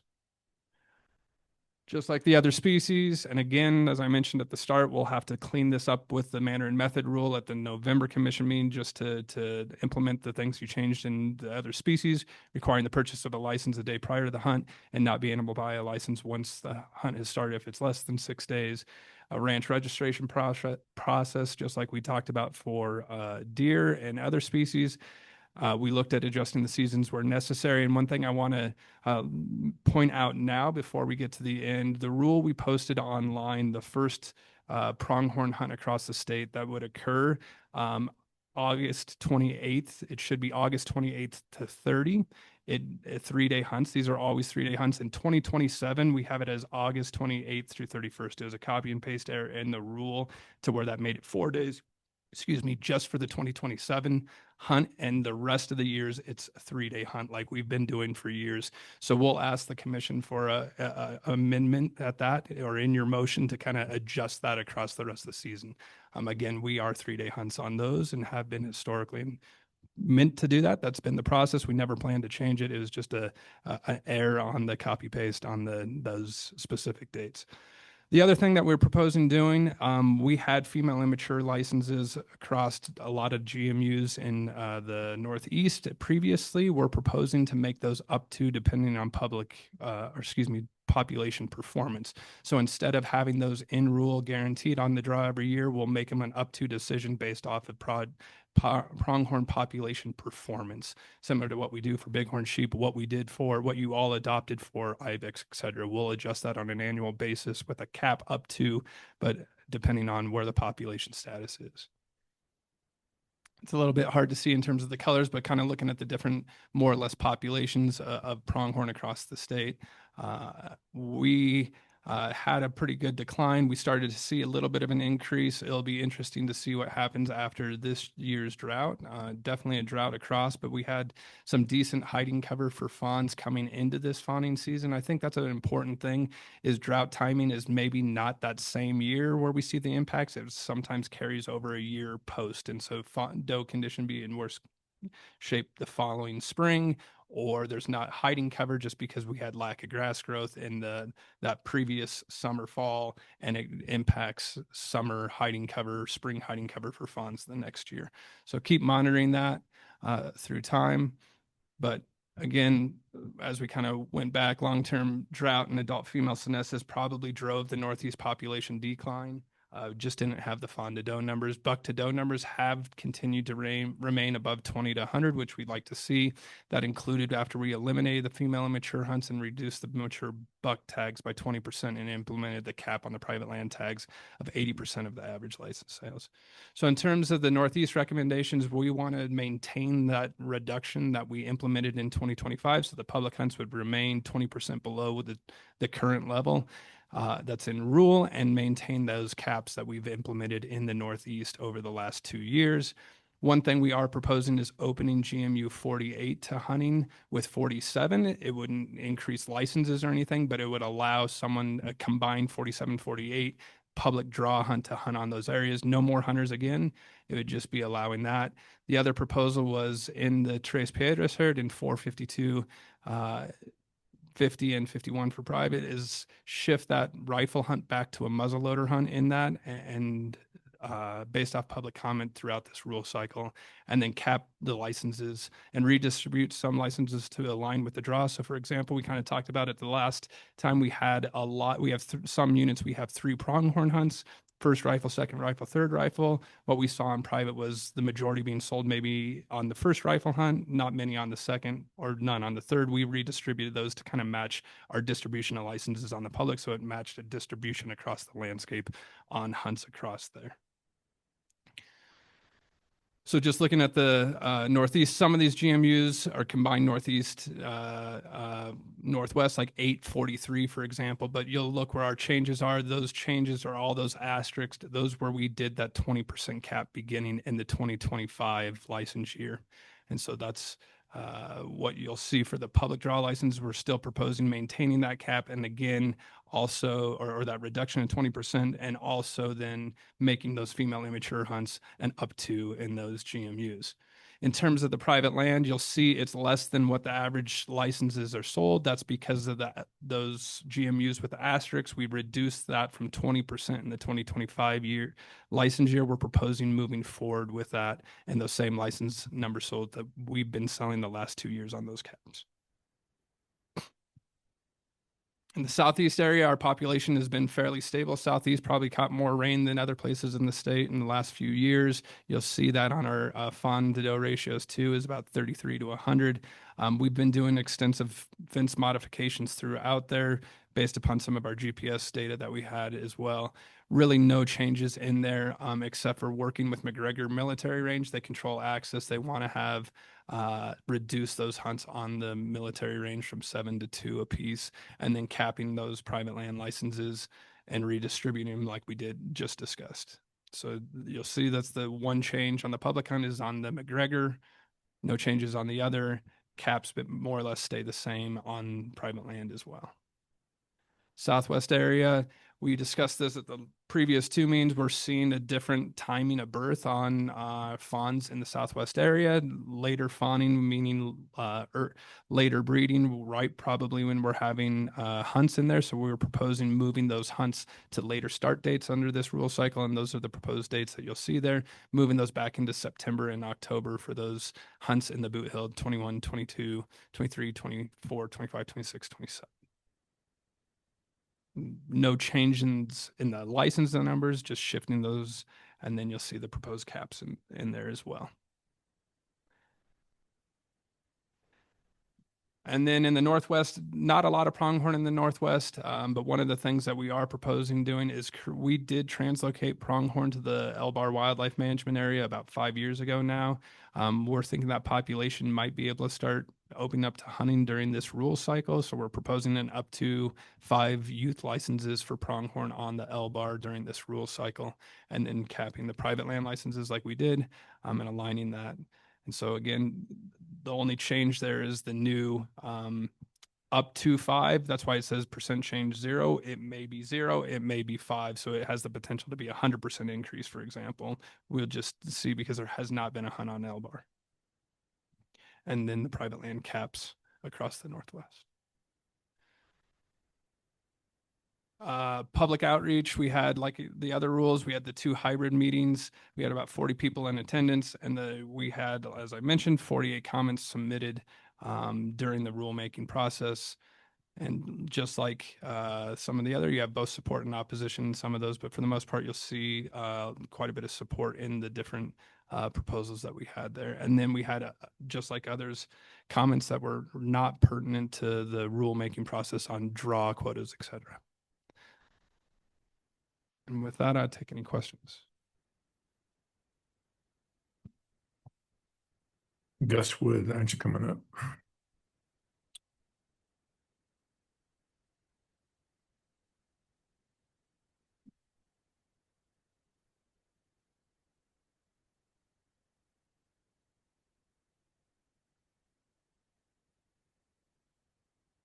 There we are. Morning again. I'm Gus Wood, as I said before, from Passmoney Ranch, and I'm very concerned about this this antelope proposal. Our numbers are down. They couldn't be any further down. We've canceled so many hunts over the last couple of years. They're not coming back, especially with as many predators as we have. And I wish that more biology would be followed on stuff like this instead of the way that it's going. I think the numbers are kind of skewed, especially in the northeastern New Mexico, where we're predominantly private land, you know, up to 80% private land. And there's a lot more state tags allotted than private land. And I think we live there, we hunt there, nobody cares more than we do about our animals and what our future holds.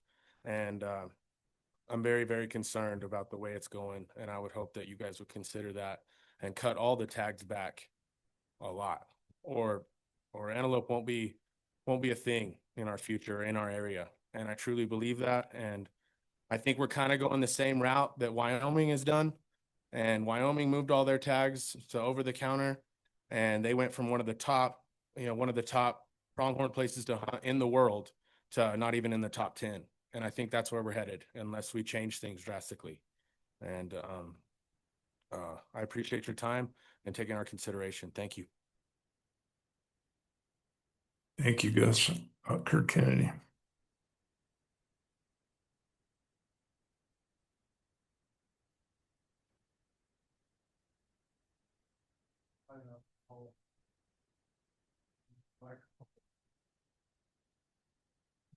Kurt Kennedy. I don't even know where to start. Go back to the disparity. We're hunting 3 people in an area where we used to hunt 30 just 6 years ago. So they put the cap based on that. That's fine. I like the cap. I don't mind the cap at all. We need to lower all the numbers. Not just there. They had leftover license. They put a cap on it and you had to apply for them. They had leftover license. They had numerous calls on people wanting to go and not even hunt. We don't have antelope left from one of the very best places in the entire world as far as numbers. Quality wasn't always the best. There was always some good ones, but the numbers were there. And how we got there isn't all drought. We've had drought for a long time. We had drought in the 12, everything else. We went to over-the-counter licenses. Most of it was caused by private land, to be real honest. The landowners and outfitters that went on there went from 30 tags, like I did, went from 30 tags to 3. They went from 30 tags to 300. That's what happened there. Now they've all dropped. That's where we're getting the numbers on the last 3 years. They're basing it. We're putting a cap on that, so we're really not hurting them any. No, that's not what we're talking about. We're not complaining about the cap. What we're complaining about is the numbers of antelope. We don't have any antelope left there. And you can talk to anybody what there was. And there's a lot of ranchers that don't like antelope. They're not like the deer. All the ranchers like the deer. My dad would have been very thankful for this. He just soon get rid of all of them.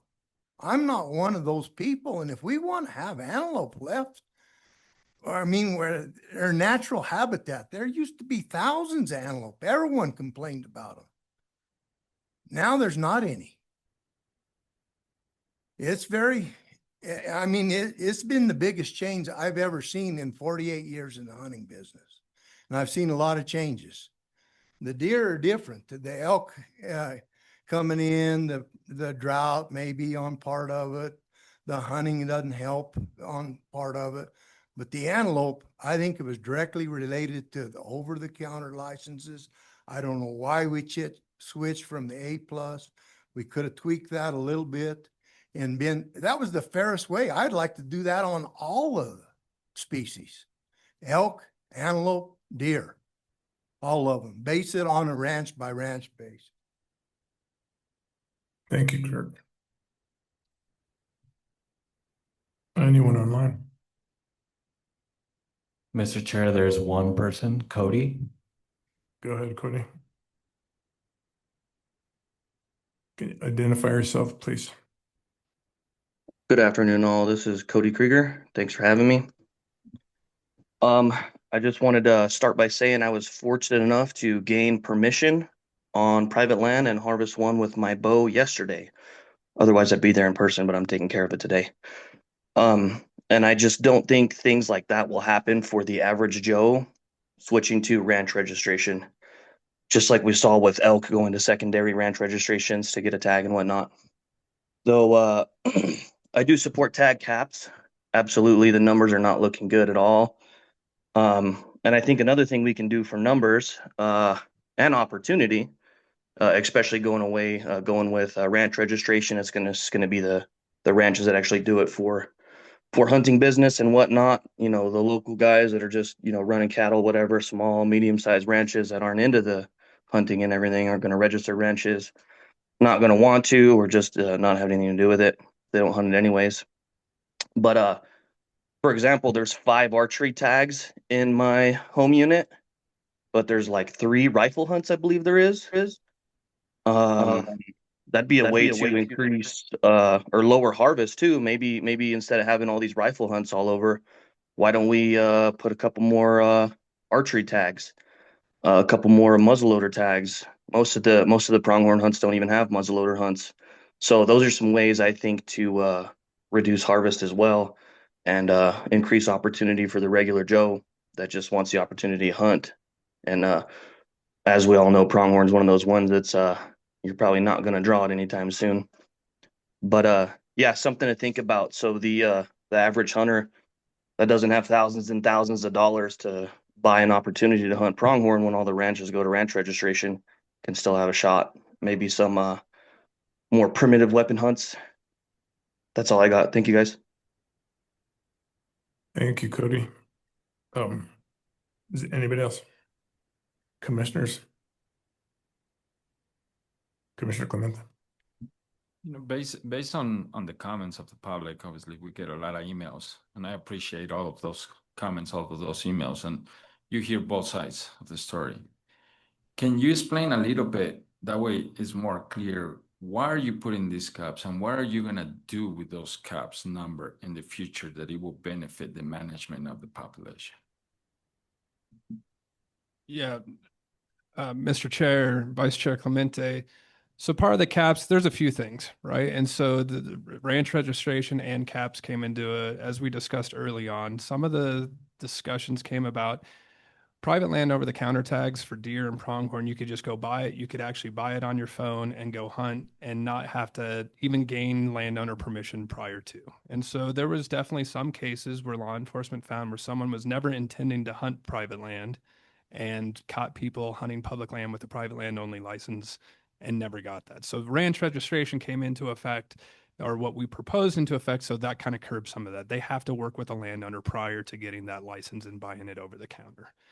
The other kind of thing that came about with the caps, there's a few things. It wasn't necessarily biologically driven all the way. Some of it was biologically driven. I think one of the things that even heard in one of the comments today that I think needs to be addressed, when we went to over-the-counter for private land pronghorn, we did not go to over-the-counter for female immature hunts. And so we purposely did not let female immature hunts to go over the counter because that's what drives population dynamics.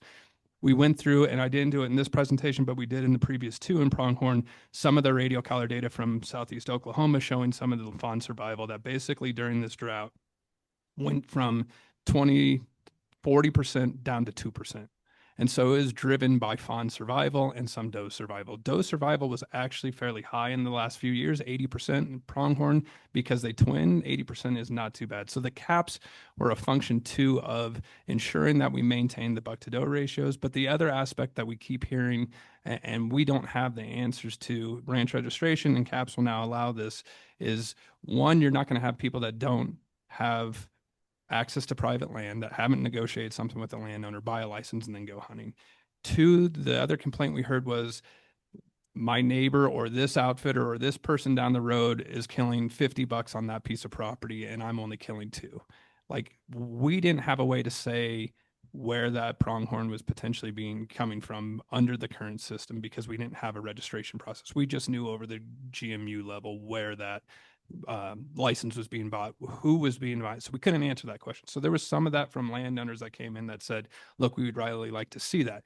Or we hear that this 10-acre piece of property is buying 50 pronghorn licenses and harvesting it. I'm 20,000 acres and I only hunt one. Like, there was no way to verify that. Now with ranch registration, we'll be able to look at, okay, this ranch is selling this many. And it also might trigger some law enforcement investigations if you have those small pieces of private property that are then converting a lot of authors or buying a lot of those pronghorn tags. Is it legitimate or not? Can they really harvest that? So that's a lot what came about with some of the proposals.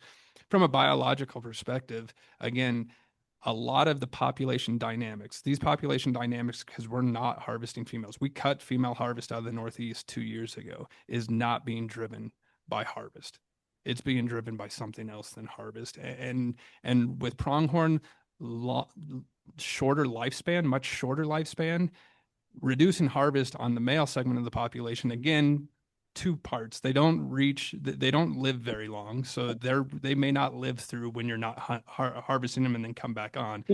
Two, in terms of like trophy size, they're reaching at 3 years old. So absolutely is something else driving the dynamics of the population out there. And I think it's a combination of multitude of factors of drought that either have impacts on female condition during the breeding season, where maybe pregnancy rates drop a little bit during that, lactate or prolonged pregnancy rates, for example, to where you are not prolonged pregnancy, but prolonged rut rates to where you're not seeing the milking semen a peak, etc. I think we're just seeing, or even to where there's no hiding cover and predation rates pick up in the spring. So there's a multitude of factors I think drove some of those dynamics. As I kind of point out in the Southeast, we didn't see those, but if you recall some of the dynamics in the drought, it was really strong in the Northeast during this period of that. And we didn't see that happen as severe down the Southeast. In the Southeast, we probably actually saw some pronghorn populations grow too. Thank you for that explanation, and that's a lot of detail that people need to understand. I mean, I seen populations, pronghorn especially in Mexico, which is the same, the Chihuahuan Desert, the San Luis Potosí Plateau, where it was abundant. Now there's none, and there was no hunting in that area. So thank you for those explanations. Thank you, Commissioner Clemente. And Commissioner Witt. Yeah. Chief Lively, I want to thank you for that great answer to Commissioner Clemente's question. I think that clarified a lot, but I want to just really boil it down. There's a popular perception. I think it's almost a consensus that I've heard from so many people that the unlimited OTC tags in the Northeast drove pronghorn decline in the Northeast, but it just not. I can't reconcile that with the data that you're giving us, and I can't see the mechanism. So is my perception correct that really is not true? Yeah, Chairman Stump, Commissioner Witt, I agree. That's not a function of driving the population dynamics. If we had over-the-counter unlimited female immature hunts, I would say yes, that could have driven the population dynamics. But if you look at our female harvest over the last 15 years, it's been stable, to where actually in 2025 we've dropped down to like less than 100 does harvested across the entire state of New Mexico, right? And so you think about how many pronghorn are potentially hit on a car or a coyote or something like that. That's driving dynamics way more than hunter harvest or the OTC unlimited, right? And so the actual numbers of female harvest have not changed through time. Female harvest drives, like, that's why you see in the Gila, we made the recommendations to cut tags pretty significantly, because the number one leading factor for mortality for females in there was human harvest. That's not the case in any of these other populations where we're not harvesting females at a high rate. And so I don't think that drove the dynamics. It happened around the same time where we saw the population declines. We also saw some of the worst droughts during the same time. In the Northeast specifically, we saw pretty high drought. It could have been a stochastic disease event that we couldn't capture too, right? And so that's the other theory. We don't know if that came about. And we tried to test for like EHD, epizootic hemorrhagic disease, but on those samples, you have to be within the like 5 to 6 hours. We were trying to collect spleens. We even tried during the harvest season to get that. But we could have had one big stochastic event that did something like that, where we had a mass mortality rate. We saw in Wyoming, they even saw like mycoplasma open pneumonia enter into some of the pronghorn populations and saw a die off with secondary pneumonia. Like maybe something like that happened in the Northeast, where you had higher concentrations of pronghorn stress during a drought, that you could have saw a disease event move through that population quicker. Whether that happened or not, that's pure speculation. We don't know. We've looked at blood titer levels. They have it in there, but all these populations have it. But we can't pinpoint that like this is the cause of what caused the decline. Thank you, Chief Lively. I'd like to ask one more question. This is really kind of a rules question, and it relates to the new ranch registration program. And it also is inspired by a couple of questions from pronghorn hunters in my district who are interested in this issue, and from the great comments by Cody Krieger that we've heard 3 or 4 times now about his concerns about ranch registration. So I want you to address if you're a public tag holder in a given GMU, and you negotiate the ability to hunt on a private land within that GMU, which I understand you're allowed to do. I want you to just clarify, you're not allowed to do that anymore if that private land is not registered. Is that correct? Mr. Chair, Commissioner Witt, the way it will occur is in that game management unit, if you want to hunt in there, you have to work with someone that has a ranch registered to get a code. Let's say I'm neighbors with you and you have your ranch registered. I don't. A hunter could go to you and register because your ranch is registered, buy the license, but they could get written permission to hunt my next door neighbor's property if I didn't write it, if it's in the same GMU.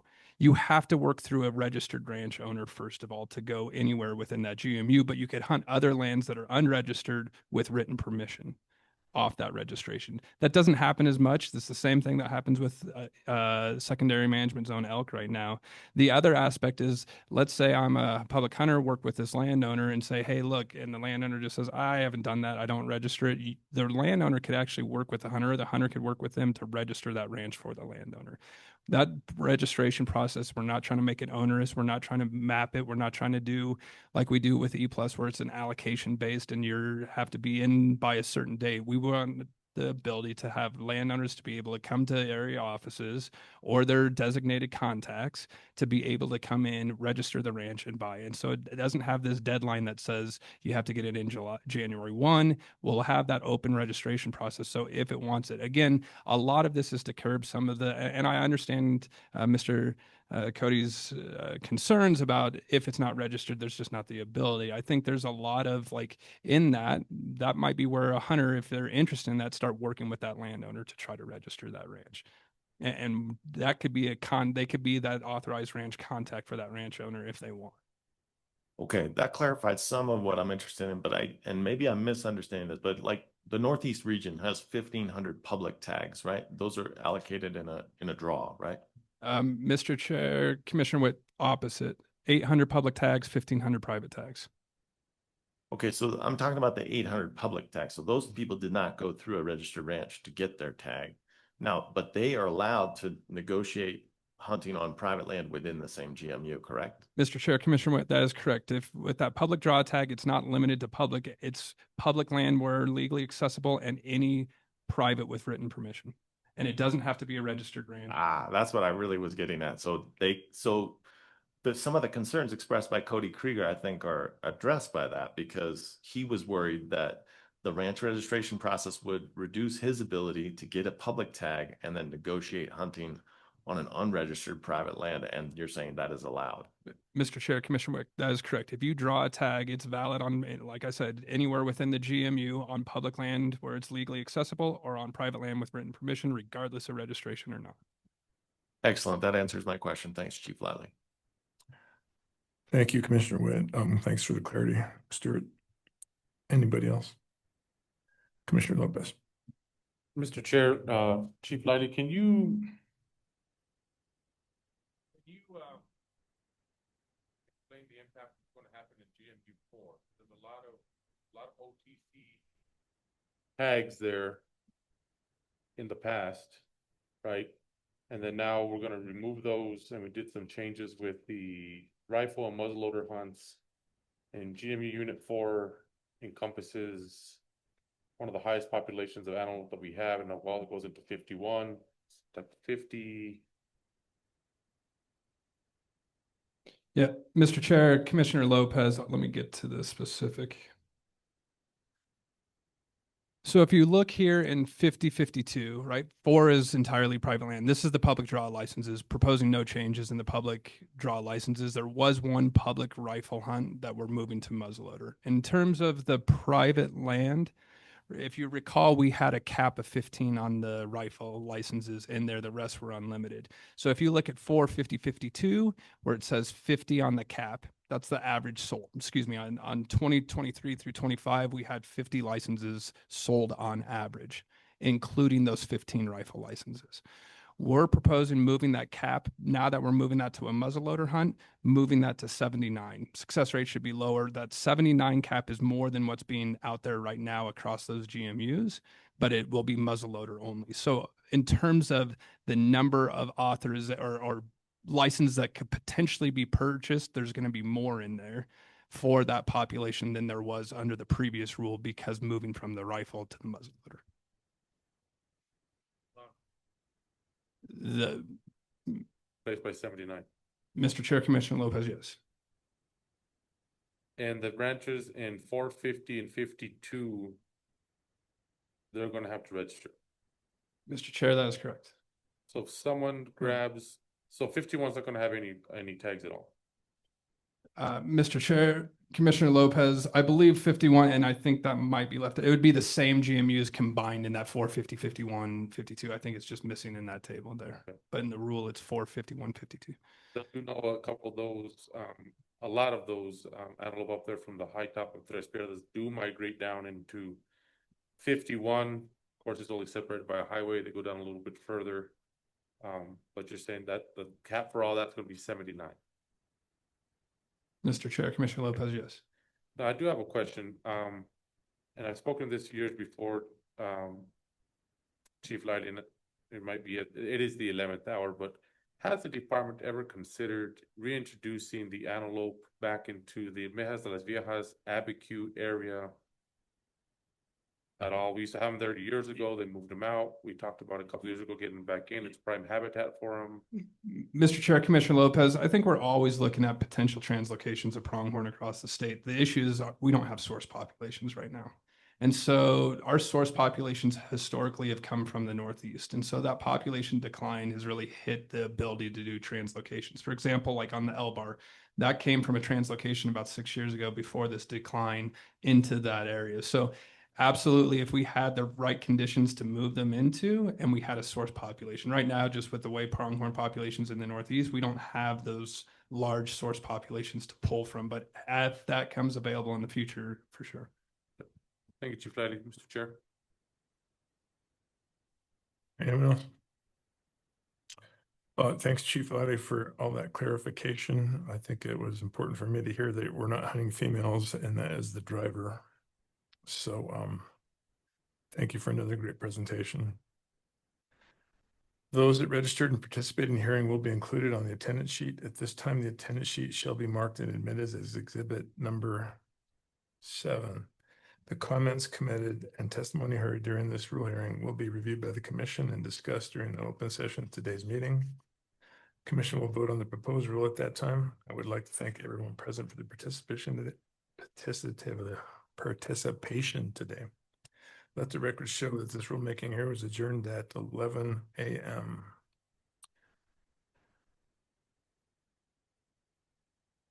Commissioners, anything else before we go to a motion? Okay, is there a motion? Mr. Chair, I have a motion. Go ahead. Move to repeal and replace 19.31.15 NMAC as presented by the department, except changing the 2027 first rifle pronghorn hunt dates from 8/28 through 8/31 to 8/28 through 8/30, and allow the department to make minor corrections by filing with the state. Records and Archives. Is there a second? I second the motion. Discussion on the motion? All in favor? Aye. Any opposed? Motion passes. So let's get through this last rule hearing, which is Bighorn sheep, and then we'll take a quick break.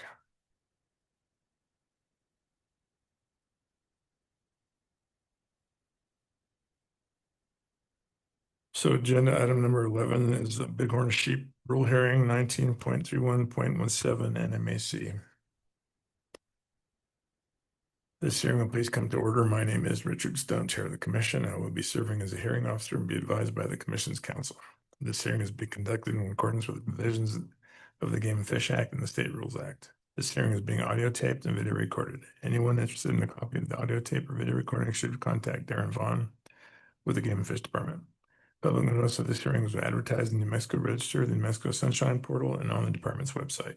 Copies of the proposed rules have been available on the department's website. Those wishing to comment here today must have registered to submit public comments. The rule hearing will be conducted in the following manner.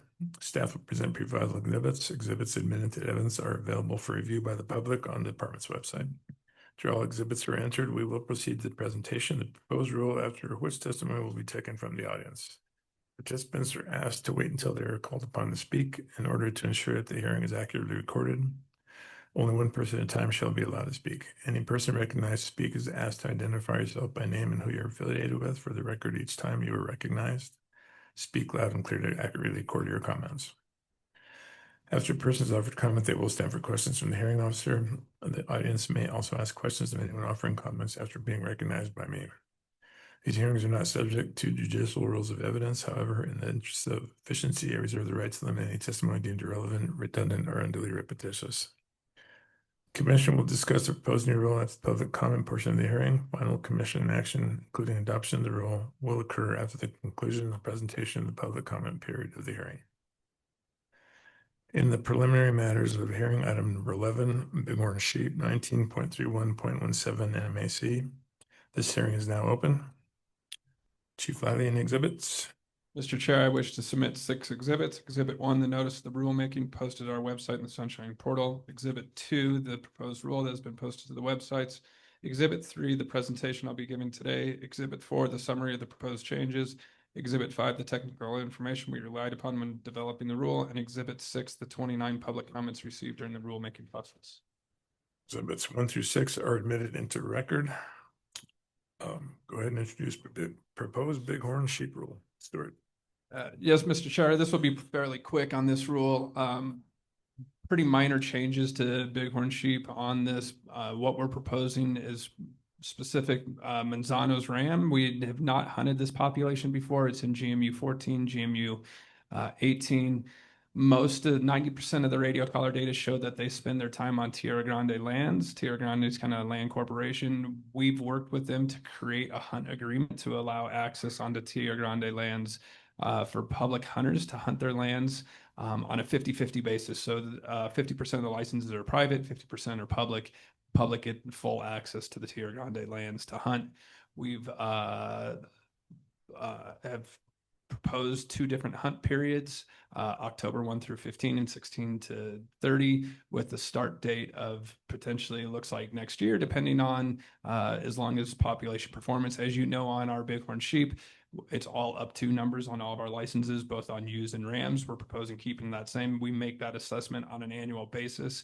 Really, that's the reason. Some of this is their smoke populations, and 2, is just disease in Bighorn sheep. We can see whole herd die-offs if we get disease events that come in. So we don't want to have licenses that are set by rule that then someone draws their once-in-a-lifetime hunt and we have a whole herd die-off. The proposal would be the public gets to hunt first, and also would be able, if there's 2 licenses, for example, next year, if we feel we could harvest that, public would get 1, private would get 1, but the public would get the October 1st hunt. So public goes first before the private as well. And then it rotates. The other proposal we have is opening the Sacramentos to a desert Bighorn sheep hunt. We reintroduced the Sacramentos, the Bighorn sheep to the Sacramentos in 2018. We've never hunted it. We also translocated Bighorn sheep to the Sacramentos last year. That population's starting to do well. We believe we could start hunting that population. We're proposing one hunt period of December 1 through 15. Like I said on the last, we'll make an annual determination on the number of rams to be able harvested in that GMU. The other thing that we're proposing, and this came mainly during public comments, after we opened it, it wasn't part of our initial proposal, but currently we have two different hunt periods in the little hatchets and big hatchets, desert bighorn sheep hunts running from September 15 to 30 and October 1 to 15. We received quite a few comments during the rulemaking cycle to shift those to a later date. We then did that, our proposed change that. We did mention that the last time we heard that. So we're proposing December 1 through 15 and December 16 to 30. In terms of public outreach and public comments, we had those two hybrid meetings with about 40 people. We received 29 comments in overall. Most of those comments related to the desert sheep movement to September to December, and then supporting opening the new ram hunts, both in the Manzanos and the Sacramentos. And then the other comments really pertain to how bighorn sheep is done in terms of our draw, in terms of lumping them into desert rams, Rocky rams, Rocky ewes, etc., into one hunt code. So with that, I would take any questions. I have a quick question. The public real quick. Do we have anyone online, Eric? Okay, Commissioner, what's your name? Harwood? Commissioner Harwood. Stuart, was the change to moving later, was that biological or just like it's hot and people wanted to? Mr. Chair, Commissioner Harwood, purely just the heat. It wasn't anything to do with biology with it. Anybody else, commissioners? No. Those that registered and participated in the hearing will be included on the attendance sheet. At this time, the attendance sheet shall be marked and admitted as exhibit number 7. The comments submitted and testimony heard during this rule hearing will be reviewed by the commission and discussed during the session of today's meeting. The commission will vote on the proposed rule at that time. I'd like to thank everyone present for your participation today. Let the record show that this rulemaking hearing was adjourned at 11:08 a.m.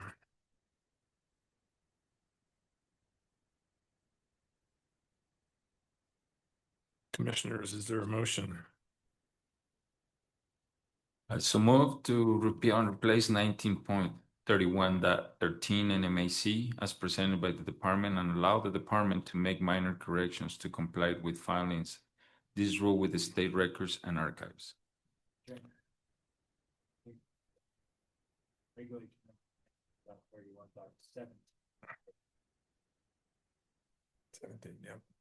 Correct. I said 19.31.17. Is that correct? That is affirmative. Is there a second? Second. Discussion on the motion? All in favor? Aye. Aye. Any opposed? Motion passes. Stuart, thank you for all your hard work. Let's take a quick break, everybody. Let's say 20 minutes. 20 minutes. Presented by Chief Varela.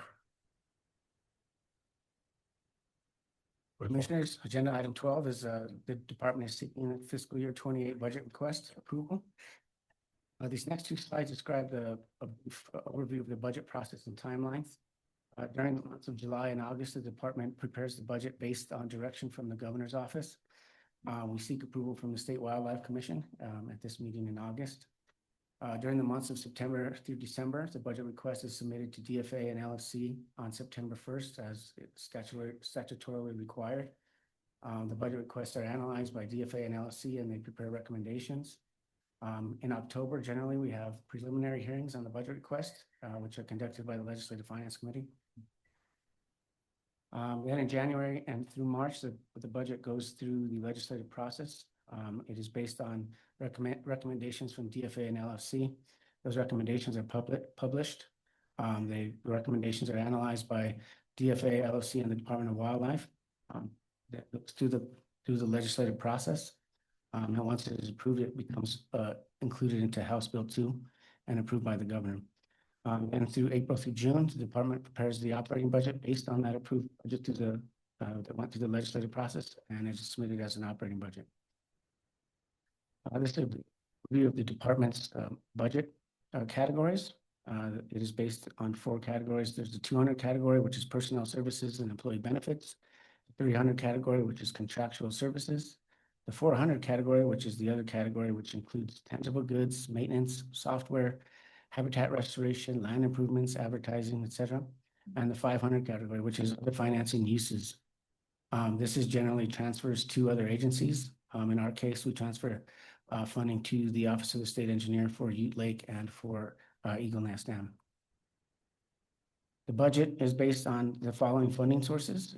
The majority of the budget is comprised of license sales and stamps, penalty assessments, interest, most recently Land of Enchantment Legacy Fund, which is spent on species of greatest conservation need, and on federal funding from the Pittman-Robertson Act and the Deagle and Johnson Act.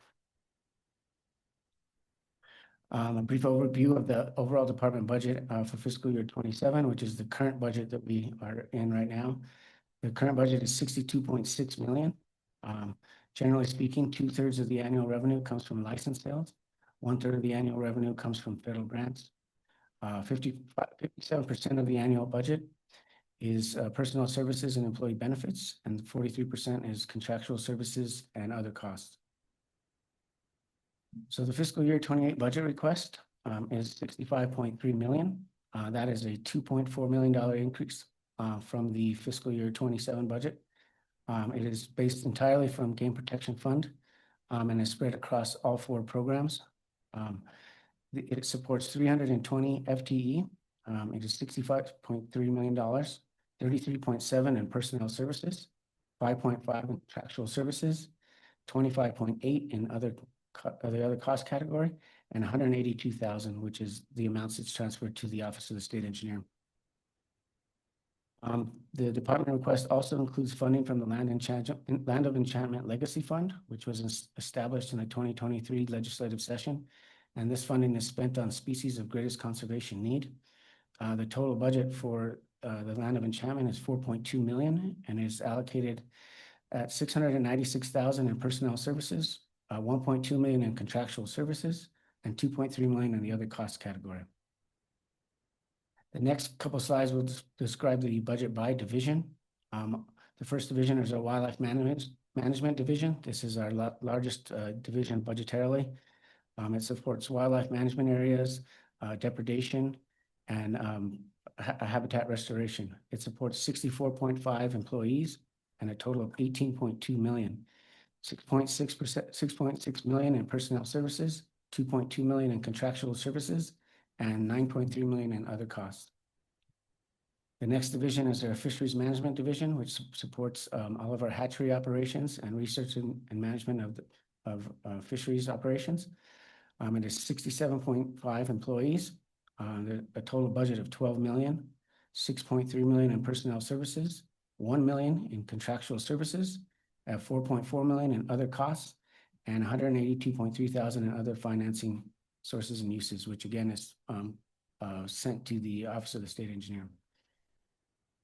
The next division is our Information and Education Division, which includes all of our marketing, advertising, information center, hunter education, and our off-highway vehicle program. It supports 28 employees with a total budget of 5.4 million, 3.2 million in personnel services, 394,000 in contractual services, and 1.7 million in other costs. The next division is our Field Operations Division, which is law enforcement.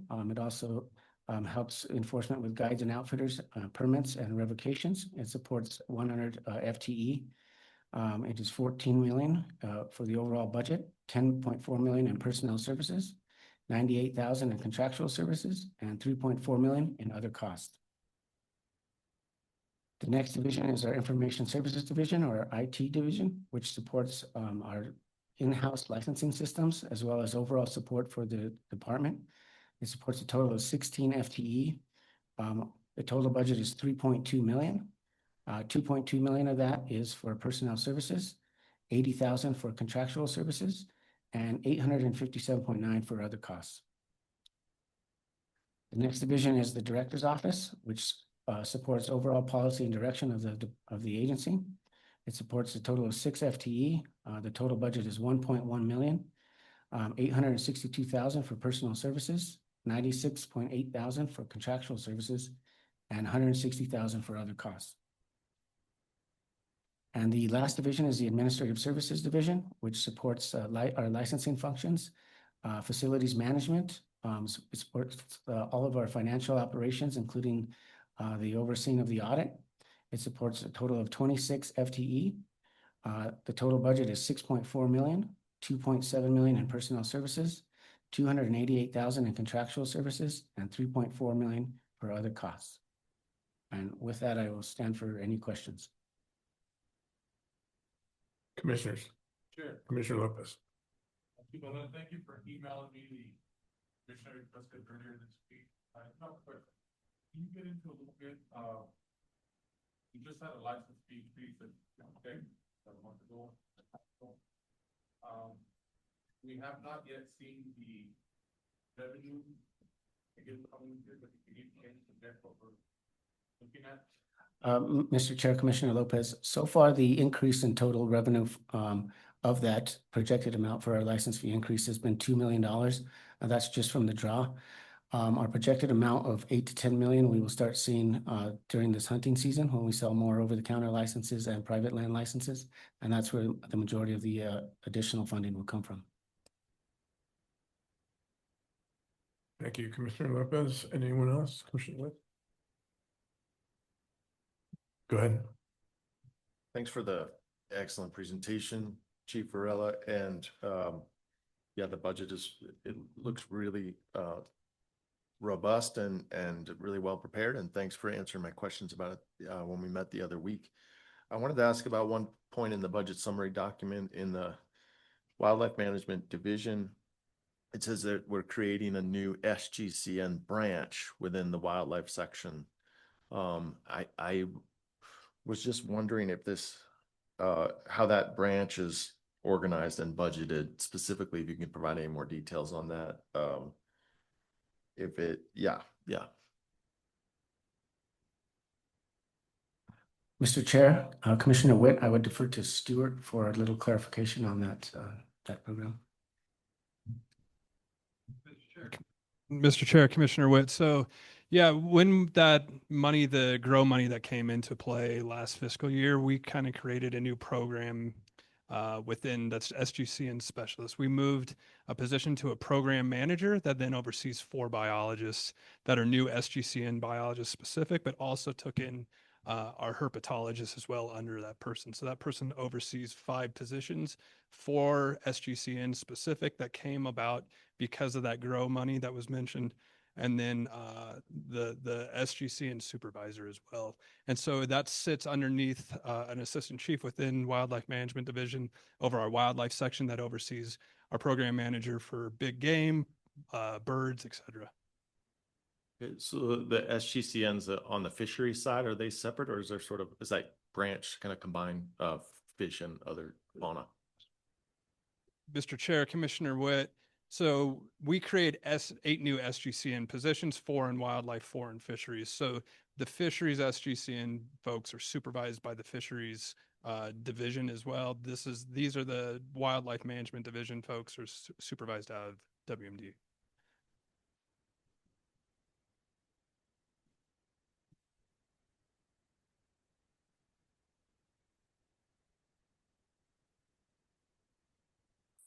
Thank you, Commissioner Witt. Commissioner Clemente, I think you have something. I had a question, but it's been asked. But it's good to know, so the public knows that maybe we don't have a lot of questions. And this is something very important that the commission needs to look at. Obviously, all the financials. That's who we're here sitting for. But we do meet with the department and with the director and Chief Varela and his staff. And I really want to thank you for all the detail information that you have provided this year. It was really, really good. And we do ask a lot of questions then, so we can prepare to this meeting. That's all I'm going to say. Thank you for that clarification, Commissioner Clemente. Anybody else? Chief Varela, thanks for all your hard work and your great presentation. Is there a motion? I move we adopt the recommendation of staff. Is there a second? I second the motion. Discussion on the motion. All in favor? Aye. Aye. Any opposed? Motion passes. Agenda item number 13 is approval of the fiscal year 27 disposal list. Go ahead, Paul. Mr. Chair, the department is seeking the disposal of the fiscal year 2027 disposal list. State statute 13-6-1 and 13-6-2 NMSA 1978. Sale of public property requires that an agency's governing body approve the disposal of state property prior to disposing of the items. So in summary, the department is requesting the commission approval to dispose of capital assets and other department items that are worn out, obsolete, or have reached the end of their service life. This includes vehicles, ATVs, UTVs, boats, and office furniture and other miscellaneous items. And with that, I'll start for any question. And I believe you guys, the commission was provided the list with their briefs. That is correct. Commissioners, any?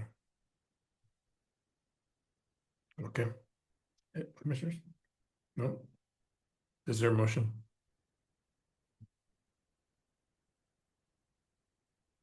I so move to approve the recommendation. Is there a second? Second. Discussion of the motion. All in favor? Aye. Aye. Abstention.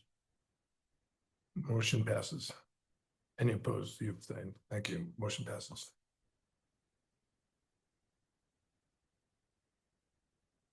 Chief Varela, thank you very much. Agenda item number 14 is the opening of comment period for the director's draft of the biennial review presented by Chief Kirk Patton.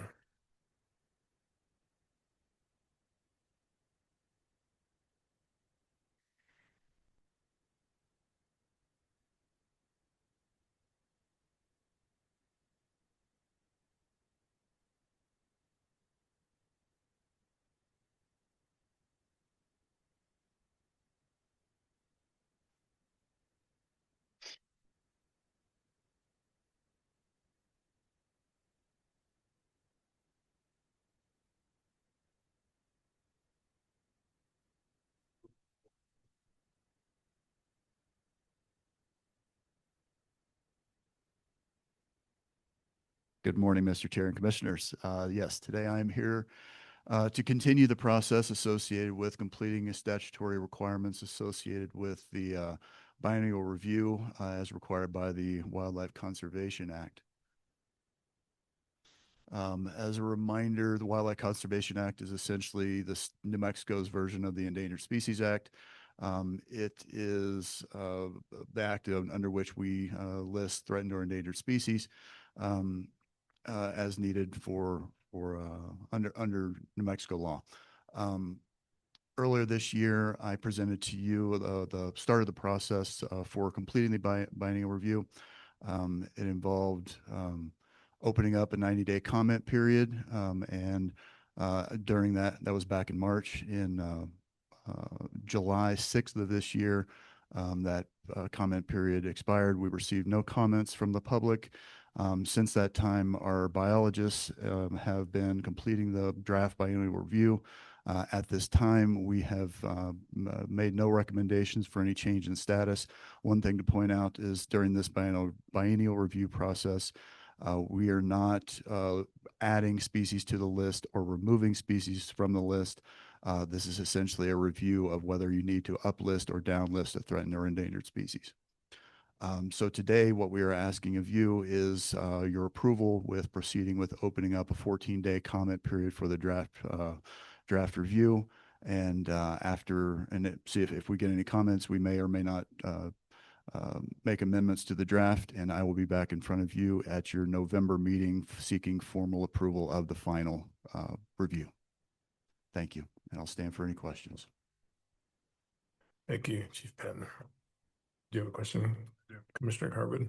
Chief Patton, can you just explain briefly the difference between the previously offered 90-day comment period and the 14-day one you're asking for now?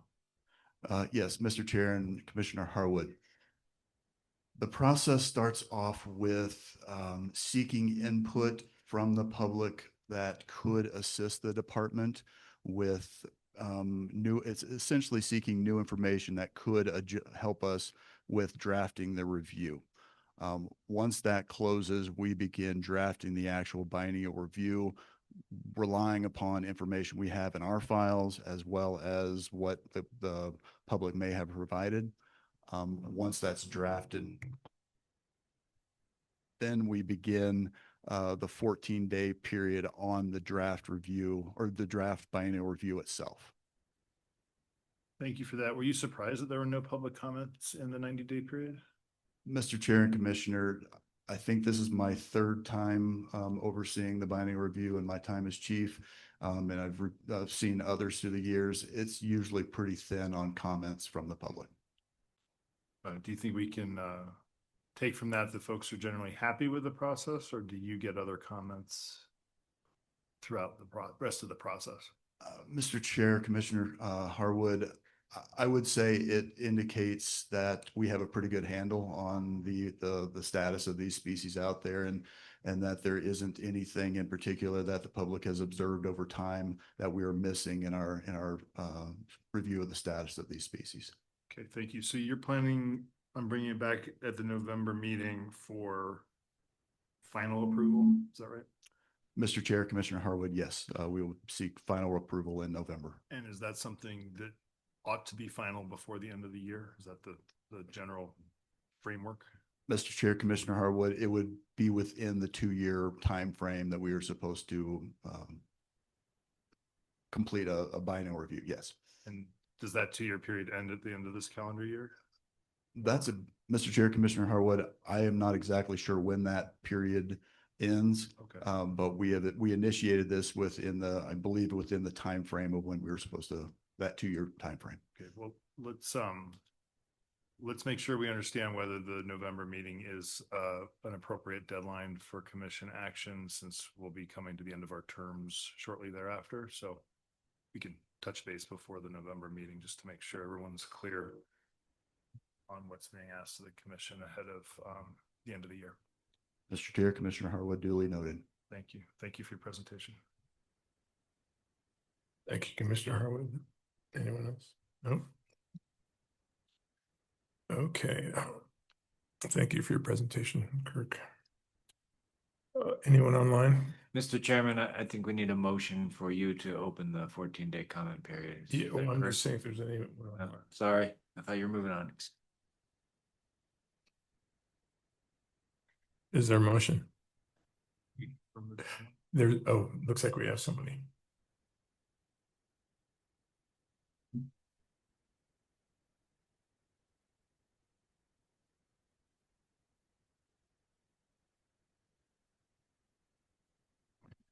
And no one online right now? Okay. Is there a motion, please? Move to authorize the department to initiate the opening of the 14-day public comment period on the director's draft 2026 biennial review of state listed threatened or endangered species. Second. Discussion on the motion. All in favor? Aye. Aye. Any opposed? Motion passes. Thank you, Kirk. Okay, agenda item number 15 is general public comment.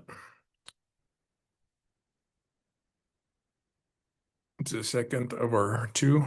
Start with Jesse's.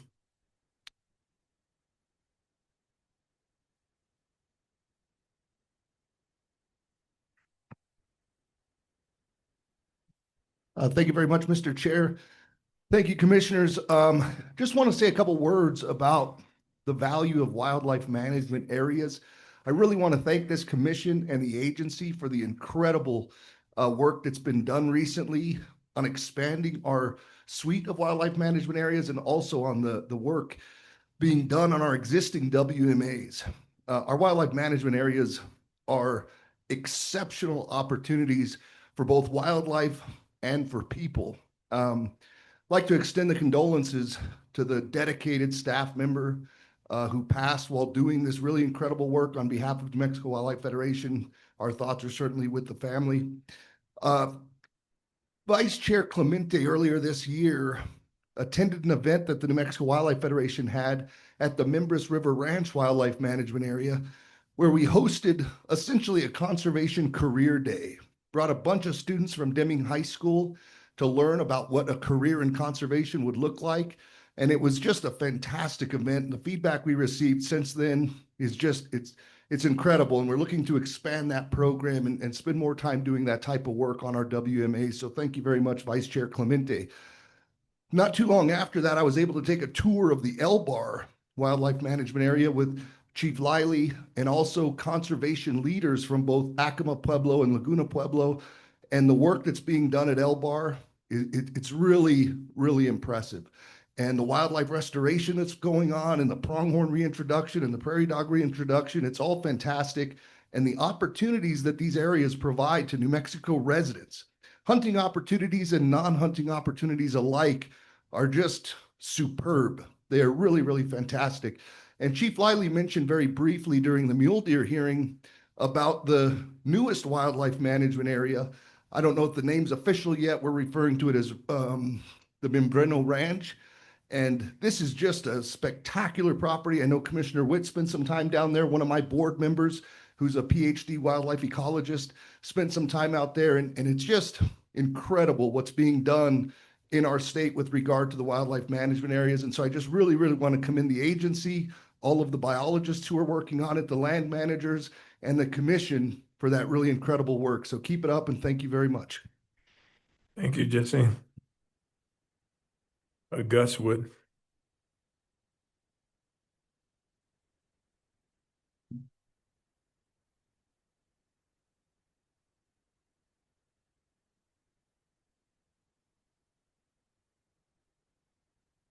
Hello again, Chairman and members of the board. Thank you guys for hearing us out. Thanks for being here today. I'm on the Clayton School Board back at home, so I know what thankless jobs are. So I appreciate you guys for everything that you do. And I would like to go back to the antelope and the deer ruling today and beg you guys to please think about going back to an A+ kind of system on deer and antelope in northeastern New Mexico. Base it off of private land and public land, makes it more fair, and lean on the biology to do so. I kind of have an example of our family ranch. Last year, we have 1,000 acres that's public accessible to state hunters, and in that 1,000 acres right there, seven mature bucks were killed in that 1,000 acres. We don't even take 7 mature bucks off our entire ranch. So that's it's kind of turned our peaceful ranch into a war zone in some areas where we've had cattle get killed, a bunch of does were killed. I mean, it's a shooting gallery in essence, and it's because it's not managed, in my opinion, correctly. Mr. Lopez talked earlier about relocation for pronghorn, and the biologist, sorry, what is your name again? Sorry. Chief Liley explained how really the numbers for New Mexico for pronghorn are in our area. And if we don't take care of our area, then there won't be pronghorn in New Mexico. And I think murdering off these bucks leaves none left behind to breed does, especially having hunts in August and September before really the breeding season starts. So you're killing your mature bucks before their breeding season really starts. So you're not sharing your good genetics for the next season. And I think, in my opinion, selling tags to state hunters and private hunters, knowing that the numbers are down and knowing that they're probably going to eat tag soup, to me is unethical. And I think that needs to be changed. And I appreciate your time and listen to us, and thank you. Thank you, Gus. Kurt Kennedy.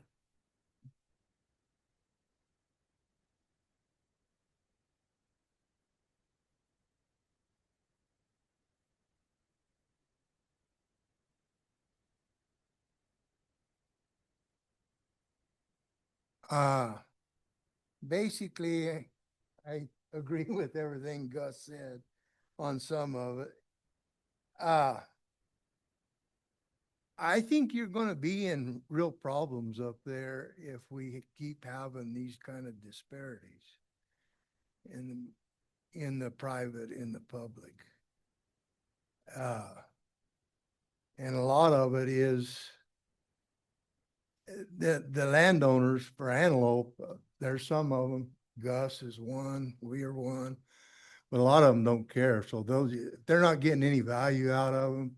And if it's a problem, big problem, they don't care whether they're there or not. And so the antelope will just go away. I do hope, they said they can change things. I hope they do. I hope they think about it during the course of the 4 years. It's already done. But I would like to make it easier on you and on us. I'd like to be able to see the surveys. I haven't seen an aerial survey. You talked about the deer surveys, the numbers there. The last one I saw, which was posted, was a deer survey for 2023. And it said there was 29 bucks and we had 240 tags for 29 bucks in unit 57. You know, that doesn't make any sense to me at all. So maybe we need to have some more clarity. And maybe we used to have public meetings up in that area. We don't have any public meetings anymore. And an old man like me, if it wasn't for my son, I wouldn't even know about what the changes were because I don't go online and I have things like that to do. So make it easier for us to see about these things ahead of the, you know, it's too late now for the rule, but I really think, and as far as biology, I agree with him about drought and mothers. Antelope don't have fawns. They walk off and leave them, unlike deer. But could it be that we shot all the bucks, mature bucks, a year before last? We shot them down so low. And then we had a 4-foot snow, which antelope can't stand either, with the stress on them. And now that last year, there wasn't any. I mean, it just went from a little to none. So could have that happened? Maybe it is a disease. I don't know. But let's try to find out. I mean, we're not going to have any antelope. We don't have any antelope left to speak of from what the numbers were. The deer, I'm afraid there's a lot of factors on the deer. You know, they have declined, but shooting some more of them, that doesn't make any sense. Thank you, Kirk. Is there anyone online? Mr. Chair, there's two people. The first is Jan. Yes, hello. Thank you for keeping these meetings public. I've been following Game and Fish Commission, well, I guess New Mexico Wildlife now for years. And I'm an educator, state educator in New Mexico. And I'm a wildlife viewer. So I'm kind of in a different category as most of the people who attend these meetings. But I go out and I look, I have great enjoyment from seeing wildlife. And I live in an area where I can access I-25 going towards Las Vegas and up towards Raton. And all that corridor used to be full of antelope. And I wasn't going on to people's ranches. I was just seeing them, spotting them by the side of the road. And they're just not there anymore. Also to the south, going down towards Klein Corners and south from there, you used to be able to see them grazing, plenty of them, and they're just not there anymore. And that's, you know, I'm not using a drone or anything else. I'm just doing a visual assessment, but I have seen the decline myself, and it's rather sad. And I weigh upon you to please be conservative in your estimates and not look at last year's numbers, predict what the next year's numbers are going to be based on fires and drought.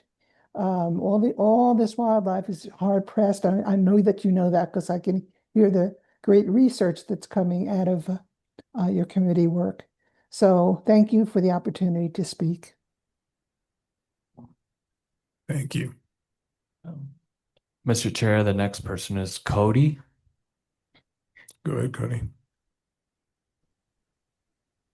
Good afternoon, all. Cody Krieger, affiliated with just New Mexico Public Hunter. trying to maximize opportunity for the regular guy. Just wanted to circle back to ranch registration and some clarification earlier. My concerns weren't with getting a public tag and accessing private.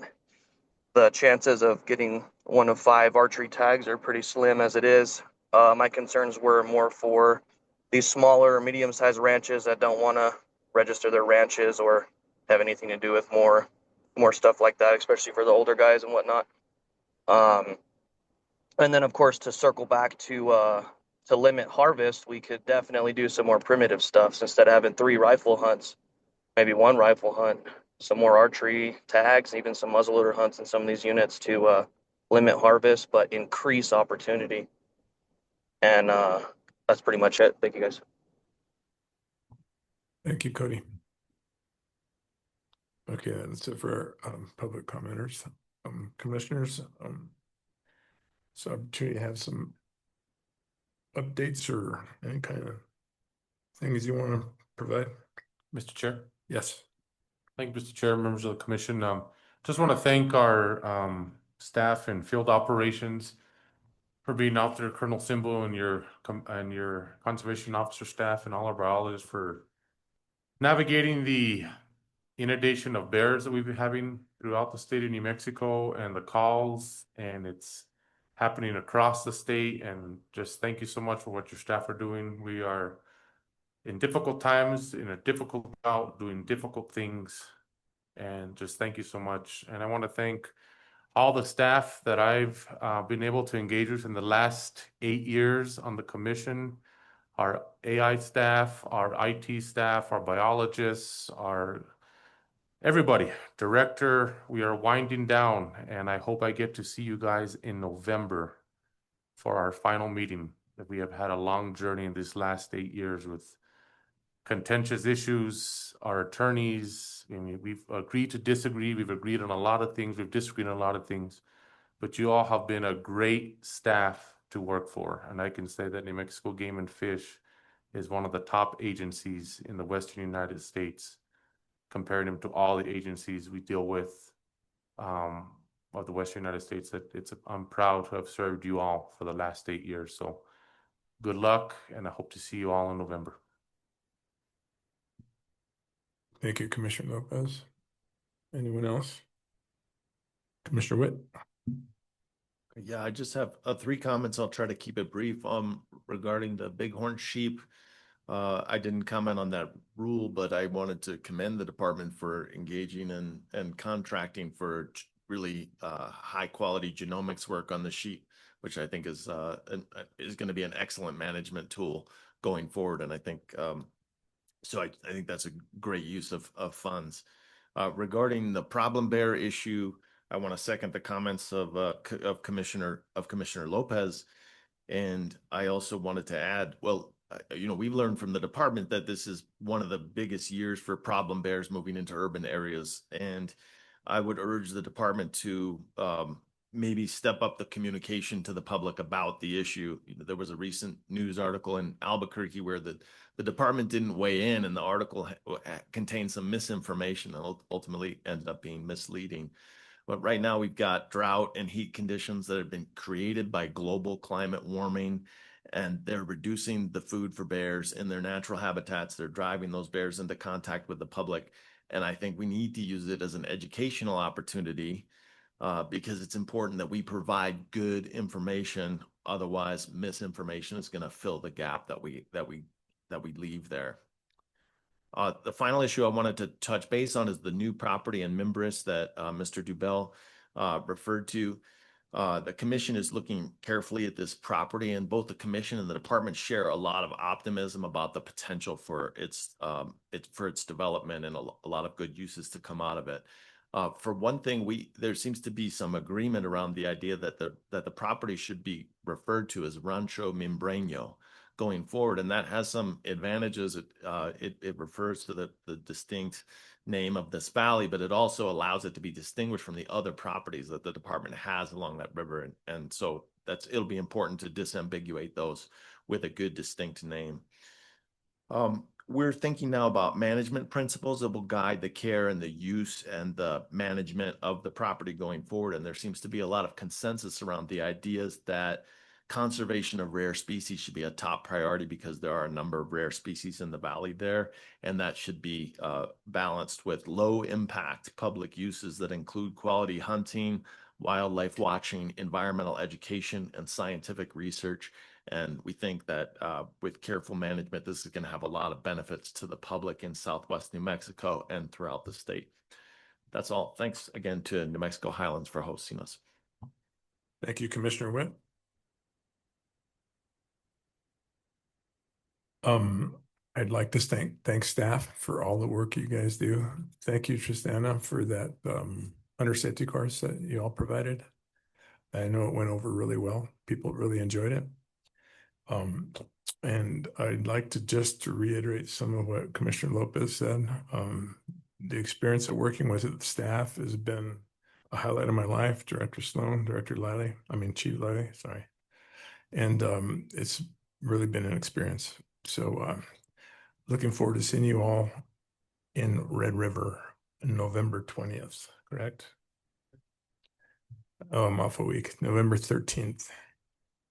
And thank you all here today that participated, as always, Jesse, everyone that's always comes to these meetings. We stand adjourned.